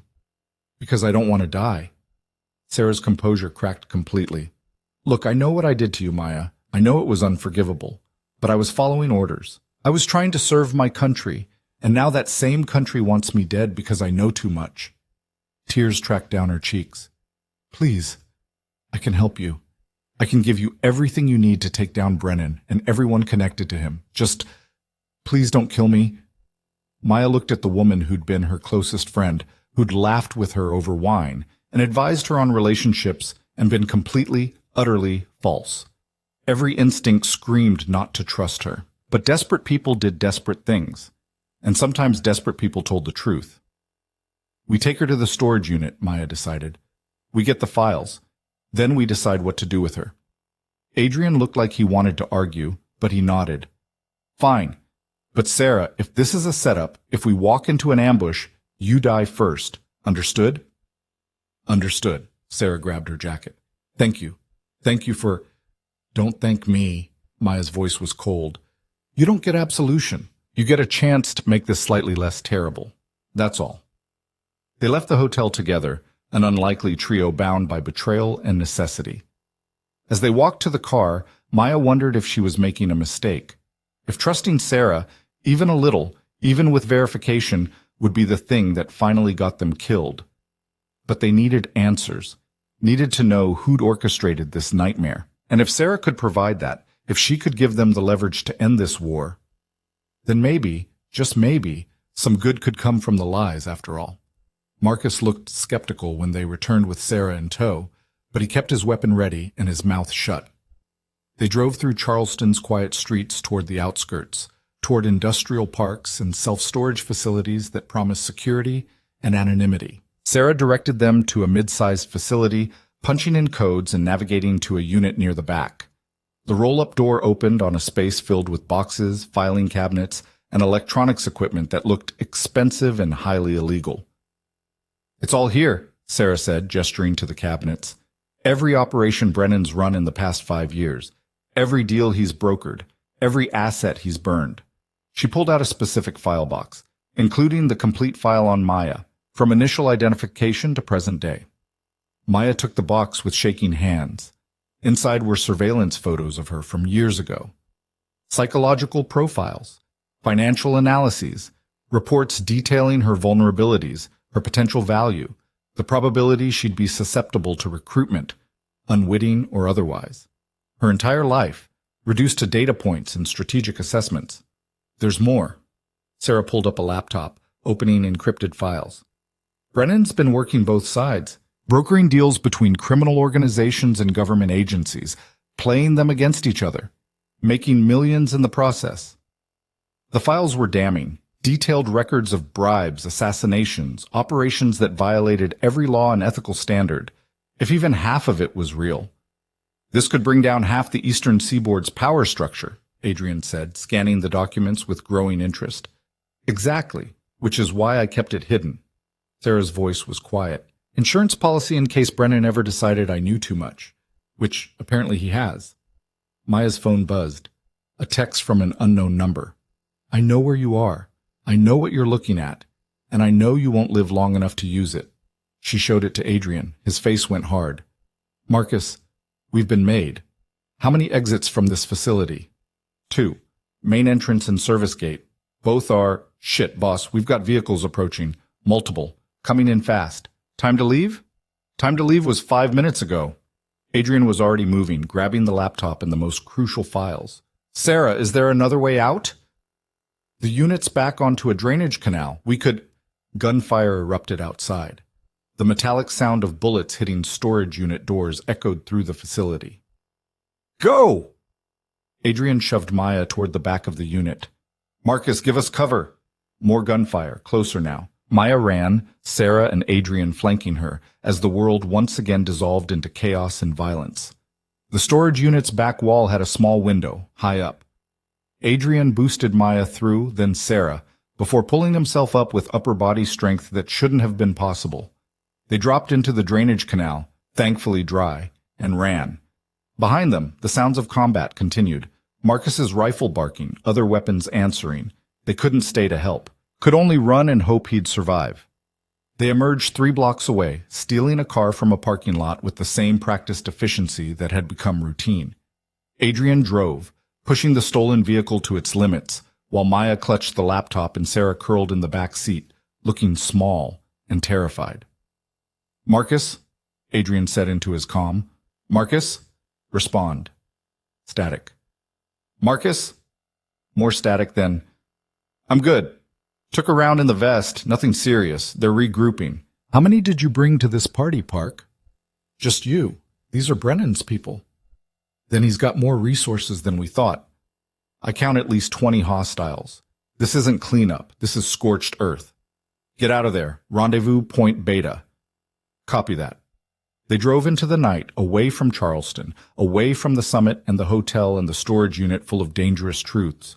Maya opened the laptop, scanning files with growing horror.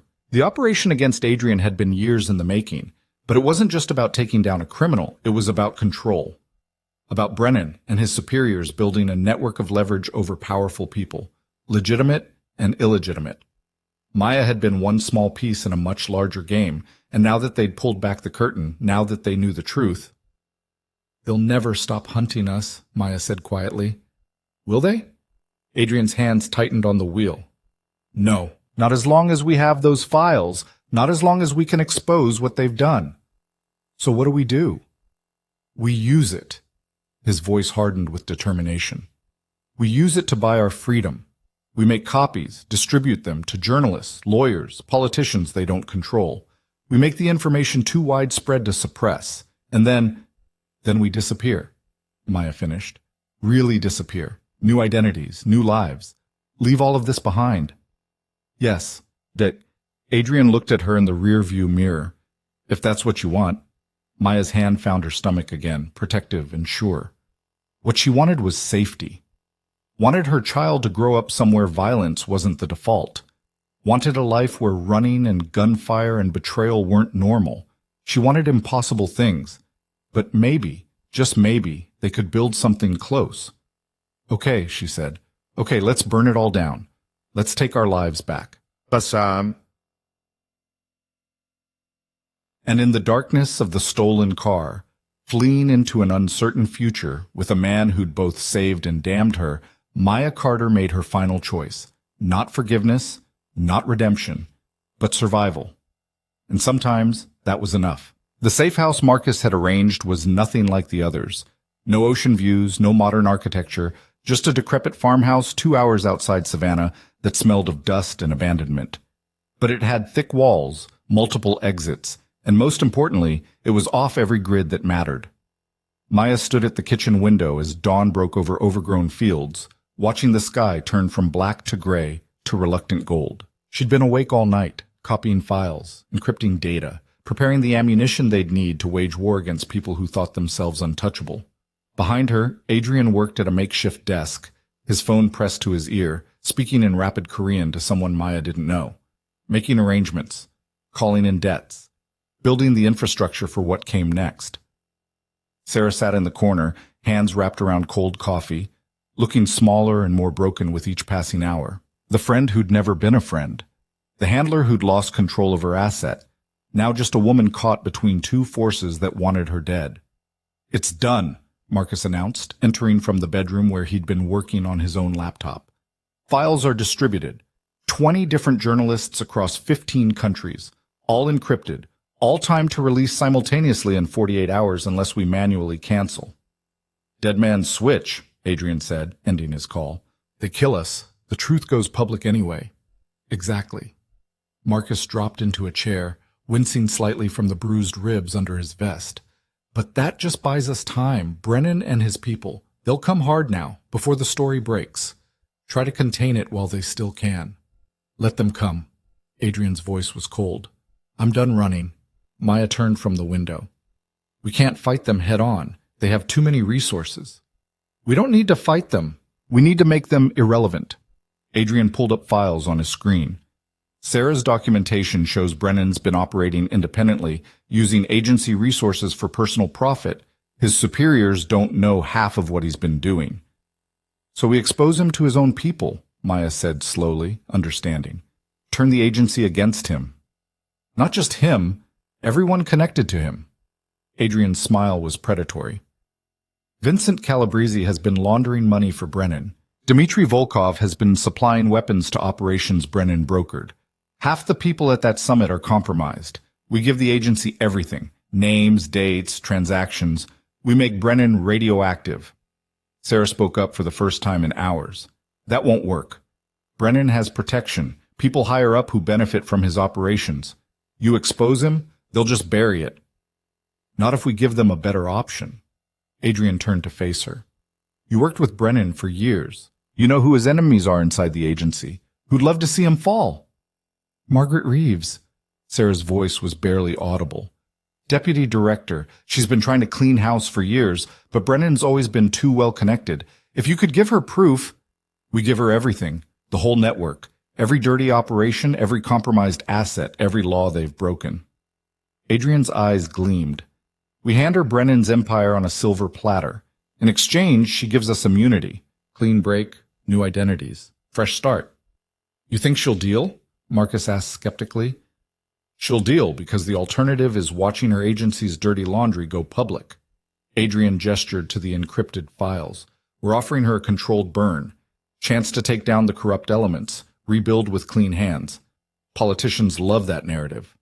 Maya moved to the desk, scanning the documents with growing understanding.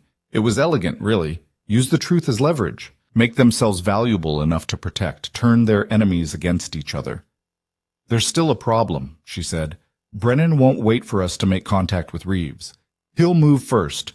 Try to kill us before we can deal. I know. Adrian pulled up a map of Savannah, which is why we're going to meet him on our terms.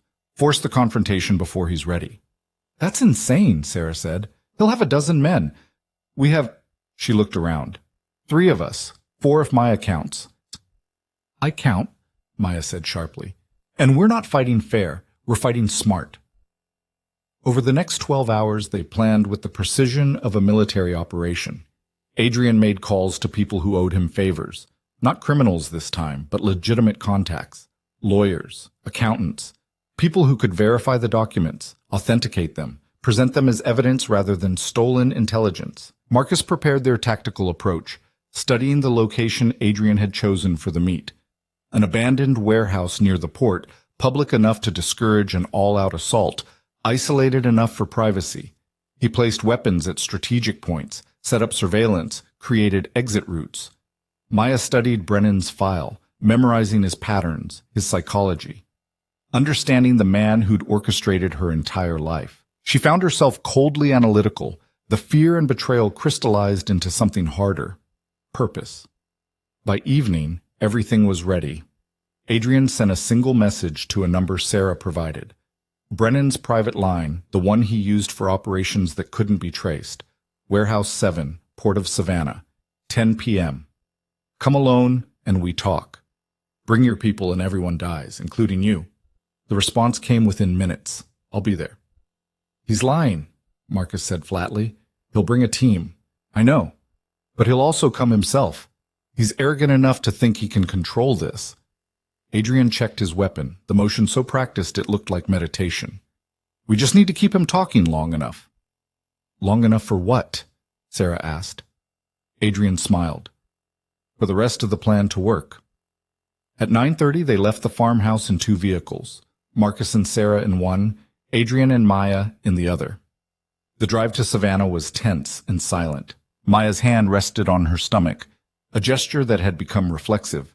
The baby was still there, still growing, oblivious to the violence surrounding its creation.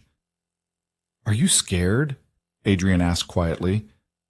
Terrified, Maya admitted. But I'm also calm? Is that strange? No, it's clarity. You've made your choice. Now you're seeing it through. His hand found hers. Whatever happens tonight, I want you to know. I don't regret any of it. Not meeting you, not falling for you, not even the unforgivable things I did. Because all of it led here. To you, alive, beside me. That's a terrible apology. It's not an apology. It's a statement of fact. He squeezed her hand. I love you, Maya Carter. I love you enough to let you go if that's what you choose after tonight. But I needed to say it once. Honestly. Maya's throat tightened. I don't know if I love you back. I don't know if what I feel is love or Stockholm Syndrome or just shared trauma. That's fair. But I do know... She turned to face him. I know I want to survive this. Want to give our child a chance at a life we never had. Want to see who we could become if we weren't running. Then we make that happen. Adrian's voice was steel-wrapped in tenderness. Tonight, we end this. The warehouse district was exactly as desolate as Maya had imagined. Rusted metal buildings, broken asphalt, the smell of salt water, and industrial decay. They parked 3 blocks away, approaching on foot through shadows that seemed to pulse with danger. Marcus was already in position, his voice crackling over their comms. I count 8 hostiles, 4 on the perimeter, 4 inside with Brennan. They're trying to hide, but they're not that good. Acknowledged, Adrian murmured. Sarah? In position with the backup plan. Say the word and I execute. Maya and Adrian entered through the main door, a massive roll-up that shrieked on rusty tracks. Inside, the warehouse was a cavern of shadows and decaying machinery, and in the center, illuminated by a single work light, stood David Brennan. He looked exactly as he had at the summit, unremarkable, forgettable, except for his eyes, which held the cold calculation of a man who'd made a career of using people. Ms. Carter, Mr. Park. Brennan's voice echoed in the empty space. Thank you for making this easy. Easy? Adrian's laugh was harsh. You think this is easy? I think you're desperate. I think you've realized you can't run forever, can't hide from the resources I have access to, so you're here to negotiate. Brennan smiled. The question is, what do you think you have to negotiate with? Everything. Maya stepped forward, surprising herself with her own boldness. We have everything, Brennan. Every operation you've run, every law you've broken, every person you've used and discarded, Sarah documented it all. Something flickered in Brennan's expression. Sarah's documentation is inadmissible.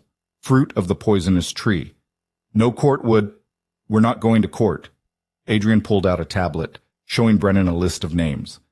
We're going to Margaret Reeves, Deputy Director. Your boss's boss. The woman who's been looking for a reason to clean house for years. Brennan's composure cracked slightly. Maggie won't touch this. She's a political animal. She'll risk it because we're giving her no choice. In 36 hours, everything goes public. Every journalist we sent it to publishes simultaneously. The agency becomes a scandal that makes Watergate look like a parking ticket. Adrian's voice was cold. Or she can get ahead of it. Use our evidence to conduct an internal investigation. Take down the bad actors. Emerge as the reformer who saved the agency's reputation. You're bluffing. Am I? Adrian pulled up an email showing Brennan the draft message to major news outlets. One click. That's all it takes. The warehouse was silent except for the distant sound of water against dock pilings. Brennan's jaw worked, his mind clearly racing through options, calculating odds. Finally, he spoke. Even if I believed you could do this, which I don't, what makes you think I'd let you walk out of here alive? Because killing us triggers the release. Maya's voice was steady. Dead man's switch. We don't cancel it in the next 36 hours. Everything publishes automatically. You want to stop this, you need us alive. I could torture the cancellation code out of you. You could try. Adrian's smile was terrifying. But Marcus has orders to execute if we're not out of here in 20 minutes. And Marcus is very good at following orders. Brennan's eyes flicked to the shadows, searching for the sniper he knew was there. So what do you want? Money? Protection? What's your price? Our freedom. Maya stepped closer, into the circle of light. New identities, full immunity, and you leave us alone, forever. And in exchange? We give Reeves everything, but we bury the parts that would hurt innocent people. The unwitting assets like me. The people you manipulated who never knew they were part of your games. Maya's voice hardened. We make you the villain and give her a clean narrative. You go down, she gets promoted, we disappear. Everyone wins except you. Brennan laughed, but it sounded hollow. You've thought this through. We've had time to think. Adrian moved beside Maya, presenting a united front. So what's it going to be, David? Do we deal or do we detonate? For a long moment, Brennan said nothing. Then he pulled out his phone, making a call. Stand down. All units. Yes, I'm sure. Stand down now. He ended the call, looking at them with something like grudging respect. You're serious about this? About burning everything? Completely serious, Maya said. Then we have a problem, because I don't have the authority to grant immunity. That comes from Reeves, and she hates me. She won't deal just because I ask her to. Then it's a good thing we already reached out to her. Adrian's smile widened. You think we came here to negotiate with you? Brennan, you're middle management. We don't need your permission. Right on cue, headlights swept through the warehouse entrance. Black SUVs, official plates, rolling to a stop with military precision. Doors opened, and out stepped a woman in her 50s, gray-haired and sharp-eyed, flanked by agents in tactical gear. Margaret Reeves had arrived. David! Her voice cut through the warehouse like a scalpel. "You've been a busy boy." Brennan's face went ashen. "Maggie, I can explain." "Oh, I don't want your explanations. I've spent the past 6 hours reviewing the files Mr. Park's lawyer sent over. Do you have any idea how many laws you've broken, how many operations you've compromised?" Reeves moved into the light, and Maya saw the cold fury in her eyes. "You've made the agency a laughingstock, made us complicit in crimes that would make dictators blush." "I was serving American interests." "You were serving yourself." Reeves cut him off. "Using agency resources for personal profit, manipulating civilians, running unsanctioned operations. You're done, David. Done." She turned to Maya and Adrian, her expression softening marginally. "Mr. Park, Ms. Carter, thank you for bringing this to my attention. I've reviewed your proposal. Full immunity, new identities, protective custody, until we've neutralized the threats against you. In exchange, you testify about Brennan's operations and hand over all remaining evidence." "That's the deal," Adrian confirmed. "Then we have an agreement." Reeves gestured to her agents. "Brennan, you're under arrest. The charges are extensive. I hope you have a good lawyer." As agents moved to cuff Brennan, his composure finally shattered completely. "You can't do this." "I have friends, Maggie. People who will make your life hell." "Not anymore, you don't." Reeves's voice was final. "Your friends are too busy saving themselves. When word gets out that you're compromised, they'll run so fast they'll leave scorch marks." Brennan was dragged away, still protesting, still making threats that rang increasingly hollow. Maya watched him go and felt nothing, no satisfaction, no victory, just exhaustion. Reeves approached them, her tactical team maintaining a respectful distance. "You're brave. Or crazy. Possibly both." "Desperate," Maya corrected. "We were desperate." "Desperation makes people dangerous." Reeves studied them. "The deal stands, but you'll need to come with me now. There are still loose ends, Calabrese, Volkov, others who might make a move before we can secure them." "What about Sarah?" Adrian asked. "Ms. Chen has already agreed to cooperate. She's in protective custody, debriefing my investigators." Reeves's expression hardened slightly. "What she did to you, Ms. Carter, manipulating your life, using you without consent, that was unconscionable. She'll face consequences. But right now her information is too valuable to waste." Maya nodded, feeling oddly empty. Justice for Sarah's betrayal seemed less important than it had days ago. What mattered now was moving forward. "There's one more thing," Adrian said. "My business, the legitimate parts. I want them liquidated, assets distributed to charities, clean break." "And the illegitimate parts?" "Already dissolved. I've been shutting down operations for the past week, cutting ties, paying off debts." His voice was firm. "I'm out. Completely." Reeves looked impressed despite herself. "Then we're truly done here. Come. My people will take you somewhere safe while we process everything." The next 72 hours were a blur of debriefings and statements, of lawyers and agents and documents to sign. Maya told her story repeatedly, how she'd been identified, manipulated, positioned as an unwitting asset, how Adrian had discovered the truth and, in his own twisted way, tried to save her. She didn't sugarcoat what he'd done. The reproductive coercion, the violation of her autonomy. But she also made clear that she was choosing to stay with him now, freely, of her own will. "Are you sure?" The interviewer, a kind-faced woman from Victim Services, asked gently. "You've been through trauma. What feels like choice now might be—" "I know about Stockholm Syndrome," Maya interrupted. "I have a psychology degree. I've considered that possibility, and maybe there's truth to it. But I'm also pregnant, and I want my child to have a father, and I want to see if something real can grow from something terrible. That's my choice." The woman had nodded, making notes, and moved on to other questions. Adrian's debriefings were longer, more complex. Years of operations to unwind, connections to sever, threats to neutralize. But he cooperated fully, holding nothing back, burning every bridge that might lead back to his old life. On the fourth day, Reeves summoned them to a secure facility outside Washington. She sat across from them in a windowless room, manila folders stacked neatly between them. "It's done," she said simply. "Brennan's in custody, facing federal charges that will put him away for life. Calabrese and Volkov have been arrested by their respective authorities. Turns out when you give law enforcement detailed evidence of criminal activities, they're quite enthusiastic. The network is dismantled. And us? Maya asked. Reeves pushed the folders across the table. Your new identities. Birth certificates, social security cards, driver's licenses, complete histories. You're Michael and Emma Harrison now. Originally from Portland, recently relocated to a small coastal town in Northern California. Maya opened the folder, staring at the name that was supposed to be hers now. Emma Harrison. It felt foreign, like wearing someone else's clothes. The house is already purchased under your names, bank accounts established with enough money to live comfortably for years. Medical records created, including prenatal care for your pregnancy. Reeves's voice was all business. You'll have a handler checking in monthly for the first year, then quarterly after that, but otherwise, you're free to build whatever life you want. Just like that? Adrian, Michael, said, we walk away and it's over? Not quite that simple. You'll be in the system.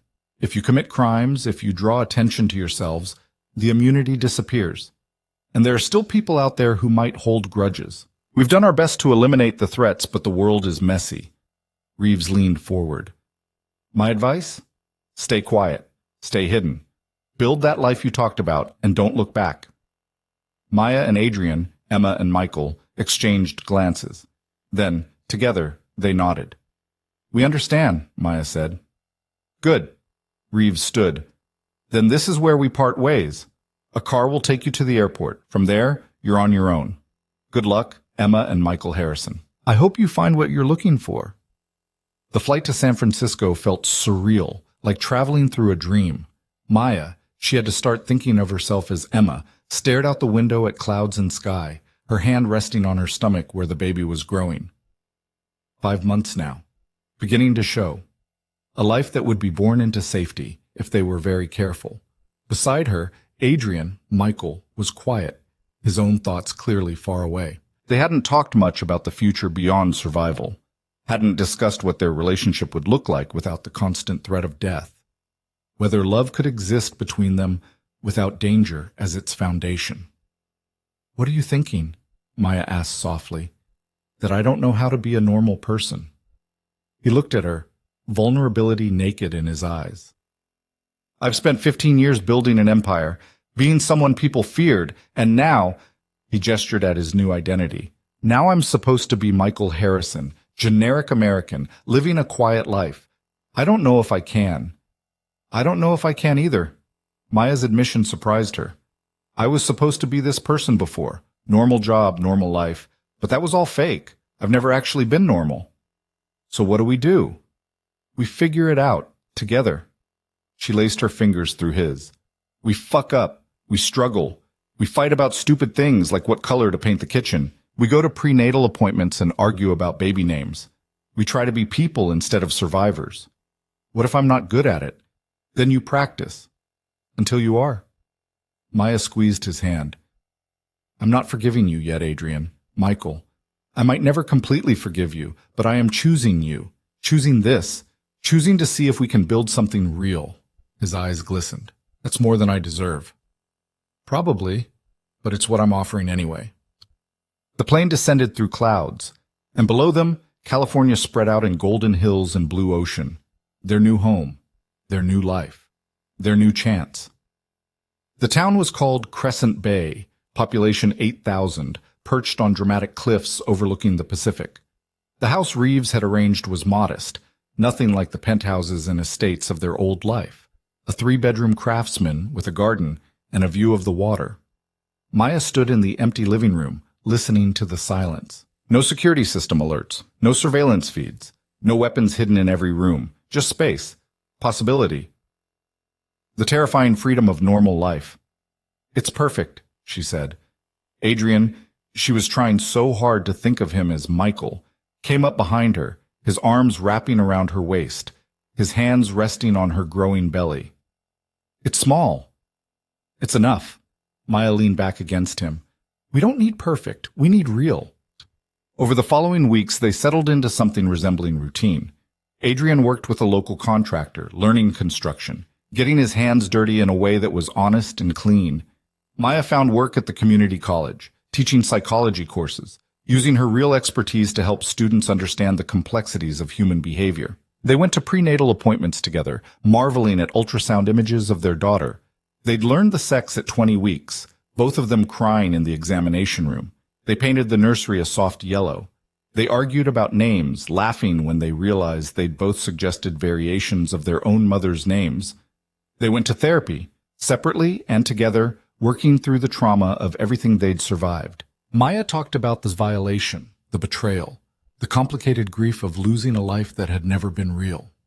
Adrian talked about control, obsession, the patterns he'd learned from a violent father he'd never mentioned before. It was messy. It was hard. Some days Maya looked at him and felt only rage for what he'd done. Some days Adrian looked at her and she could see the fear that she'd leave, that this fragile peace couldn't last. But they kept trying. 6 months after arriving in Crescent Bay, Maya woke to Adrian. Michael, she was getting better at that, making breakfast. The smell of coffee and something burning drew her to the kitchen, where she found him staring forlornly at charred pancakes. "I think I killed them," he said solemnly. Maya laughed, the sound surprising her with its genuine joy. "You definitely killed them. Those pancakes are deceased. I was trying to do something nice. Normal people make breakfast for their pregnant partners, right? Normal people also use lower heat." She moved to the stove, salvaging what she could, but the thought counts. They ate the slightly burnt pancakes together, talking about ordinary things, the weather, the garden they were planning, the baby furniture they needed to buy. Mundane, domestic, beautiful in its simplicity. "I love you," Adrian said suddenly. Maya looked up, surprised. They'd been careful with those words, both knowing how loaded they were. "You don't have to say it back," he continued quickly. I needed to say it. Not as a manipulation. Not as leverage. Just as truth. I love you, Emma. I love the life we're building. I love who I'm becoming with you." Emma. Her new name. Spoken with such tenderness, it almost felt real. Maya set down her fork, considering. Did she love him? The question was more complex than it should be. She loved moments. His patience when she woke from nightmares. His excitement at feeling their daughter kick. The way he'd spent 3 hours assembling a crib because he wanted it perfect. She loved that he was trying, truly trying to be better. But did she love him, the man who'd violated her autonomy in the worst possible way? "I'm not there yet," she said honestly, "but I'm getting closer. Some days I look at you and I think maybe this could work. Maybe love can grow from broken beginnings." "That's enough." His hand found hers across the table. "That's more than enough." The baby came in October during a storm that rattled the windows and made the house feel like a ship at sea. Labor was long and brutal, 18 hours of pain that made Maya scream and curse and grab Adrian's hand so hard she thought she might break bones. But when they placed her daughter in her arms, small and perfect and screaming with outrage at the world, Maya felt something shift in her chest, a fierce protective love that dwarfed everything else. "She's perfect," Adrian whispered, tears streaming down his face. "She's angry," Maya corrected, but she was smiling. "Look at that scowl. She's furious about being born." They named her Hope, Maya's choice, because she represented the possibility of something good emerging from darkness. Adrian had agreed immediately, understanding the symbolism. The first weeks with Hope were chaotic. Neither of them knew what they were doing, stumbling through diaper changes and feeding schedules and sleepless nights. But they learned together, supporting each other through the exhaustion and confusion. Maya watched Adrian with their daughter and saw a gentleness she'd never witnessed before. He held Hope like she was made of glass, sang to her in Korean, spent hours just staring at her sleeping face with wonder. "I can't believe we made her," he said one night, rocking Hope while Maya tried to rest. "Can't believe something this perfect came from us." "We're not that broken," Maya said softly. "Aren't we?" "No." Maya sat up, moving to join them. "We were broken, past tense, but we're healing." "Look at her, Michael. She's proof that broken things can create something whole." He looked at her then, really looked at her, and Maya saw hope in his eyes. Do you think we'll make it long term?" "I don't know." The honesty came easier now. I think some days will be harder than others. I think there will be times I remember what you did, and I'll hate you all over again. But I also think—" She touched his face, feeling the stubble, the warmth of him. "I also think I'm choosing to stay. Every day. That has to count for something. It counts for everything." They sat together in the nursery, their daughter sleeping between them, and Maya felt something she'd never expected: peace. Time passed.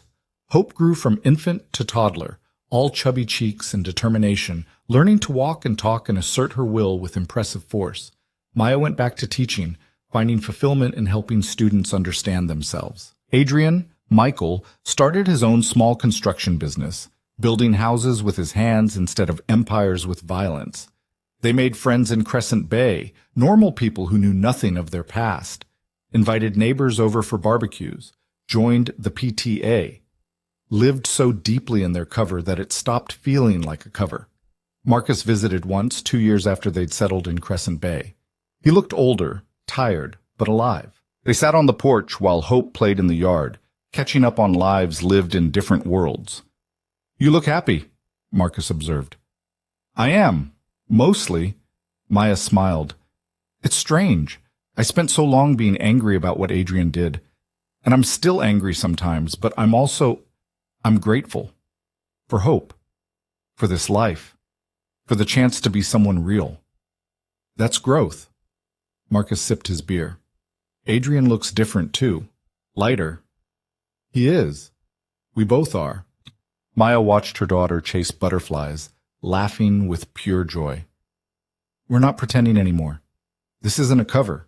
This is just who we are now." Marcus nodded, understanding. "You made it out. Not many people do." "We got lucky, and we had help." Maya looked at him. "Thank you for everything you did. Just doing my job." "It was more than that.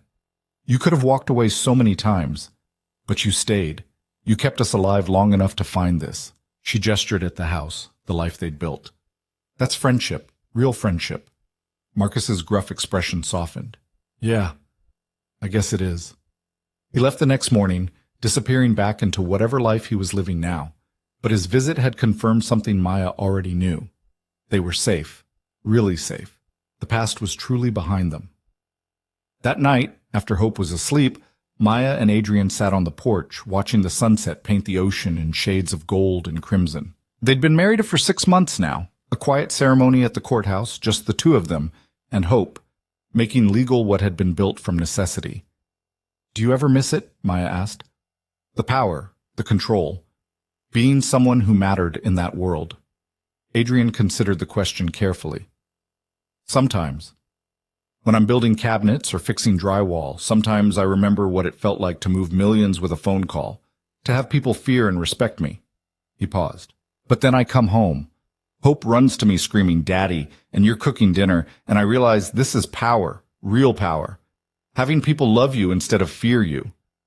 That's very evolved of you. I have a good therapist," he smiled, "and a patient wife." "Not always patient." Maya's hand found his. "I still get angry sometimes. Still wake up from nightmares about what you did." "I know. But I also—" She turned to face him. "I also know I love you." Present tense. Not might love. Not working toward love. "I love you, Michael Harrison. I love who you are now. Who we're becoming together." Adrian's breath caught. It was the first time she'd said it without qualifications or caveats. Just simple truth. "Emma? Maya?" He struggled with the names, with the enormity of the moment. "I don't deserve—" "No, you probably don't." Her smile was gentle. "But I'm giving it to you anyway. Not because you've earned it, because I choose to." He pulled her close, and they sat in the gathering darkness, listening to waves and crickets and the sound of their daughter breathing through the baby monitor. A family. Imperfect and complicated and real. Years passed. Hope started school, making friends easily, her personality a beautiful mix of Maya's intelligence and Adrian's determination. They had another child, a son they named James, who was quieter than his sister but just as fierce. The house filled with noise and laughter and the chaos of normal family life. Maya advanced in her career, eventually becoming department chair at the college. Adrian's business grew steadily, earning a reputation for quality work and fair dealing. They bought a dog, planted a garden, argued about money and parenting and whether to remodel the kitchen.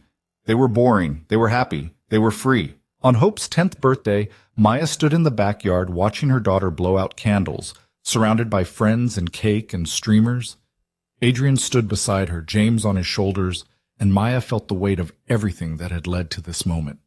The violation, the violence, the impossible choices, the long road from betrayal to something like forgiveness. All of it had brought them here, to this sunny afternoon in Northern California, to a life neither of them could have imagined. What are you thinking about? Adrian murmured. How far we've come. How different this is from where we started. Maya leaned against him. Do you think about it? About who we were? Sometimes. Late at night, when I can't sleep, I think about the man I was, the things I did, and I wonder if this is real or if I'm fooling myself. He looked at her. Am I? Fooling myself that I've changed? No. Maya's voice was certain. People can change. We're proof of that. You're not the man who sabotaged my birth control. I'm not the woman who let herself be blind to the signs. We've both grown. Together. Together, she agreed. Hope ran over, sticky with cake, demanding they both come see what her friends had given her. They followed her into the chaos of the party, into the beautiful, ordinary mess of their life, and Maya realized with startling clarity that she'd forgiven him. Not because he deserved it, not because enough time had passed to erase the violation, but because holding on to anger was exhausting, and she'd chosen peace instead. Chosen to build rather than destroy. Chosen to love the man he'd become instead of hating the man he'd been. That night, after the party ended and the children were asleep, Maya and Adrian sat on their porch, a ritual they'd maintained over the years. The ocean stretched dark and endless before them, the same ocean that had witnessed their escape, their transformation, their slow healing. I forgive you, Maya said quietly. Adrian went very still. What? For what you did. For the pills, the violation, all of it. She turned to face him. I forgive you. Not because you've asked for it or because enough time has passed, but because I'm tired of carrying it. I want to let it go. Tears streaked down Adrian's face. Maya, I'm not saying it was okay. It wasn't. It was unforgivable, and part of me will always carry that scar. Her voice was steady. But I'm also saying I choose to release it. Choose to live in the present instead of the past. Choose you, fully, without reservations. He pulled her close, his body shaking with silent sobs. Maya held him, this man who destroyed her old life and helped her build a new one, and felt the last chains of resentment fall away. They weren't a perfect love story. They were messy and complicated and born from violation. But they were real. And in the end, Maya thought, maybe that was better than perfect. The years continued to unfold. Hope went to college, brilliant and determined, choosing to study law because she wanted to help people. James became an artist, quiet and thoughtful, seeing the world in colors his parents couldn't imagine. Maya and Adrian grew old together, their hair graying, their bodies softening, their love deepening into something unshakable. They never told their children the full truth, gave them edited versions, met under complicated circumstances, had to rebuild their lives, chose each other every day. It was true enough. The rest was theirs to carry. On their 25th wedding anniversary, Adrian took Maya back to the beach where they'd escaped all those years ago. The safe house was long gone, replaced by luxury condos, but the ocean remained unchanged. Do you regret it? He asked as they walked along the sand. Any of it? Maya considered the question seriously. Did she regret the violation? Yes. Did she regret the years of running and fear? Yes. But did she regret Hope and James? The life they'd built? The love they'd forged from impossible circumstances? I regret how we started, she said finally. But I don't regret where we ended up. And maybe that has to be enough. It's more than enough. Adrian took her hand, the gesture still sending warmth through her after all these years. It's everything. They stood at the water's edge, watching waves crash and retreat, eternal and indifferent to human drama. And Maya Carter, Emma Harrison, felt at peace. Not because the past was erased, but because she'd chosen to build something beautiful despite it. She'd been used, violated, manipulated. She'd been broken and reforged. She'd made impossible choices and lived with their consequences. She'd learned that love could grow in the darkest soil, that forgiveness wasn't about forgetting, but about releasing. And through it all, she'd survived. More than survived, she'd lived, really lived. As the sun set over the Pacific, painting the sky in shades of hope and possibility, Maya leaned against the man who'd once been her captor and was now simply her partner. They'd earned this peace, earned this love, earned the right to be happy despite everything. And that, Maya thought, was the real victory. Not escape, not revenge, but the simple, hard-won ability to stand on a beach with the person you'd chosen and feel genuinely, completely free. The trap had been set 26 years ago, but Maya Carter had broken free. Not by running, but by transforming the trap into a foundation, by choosing, over and over, to build instead of destroy.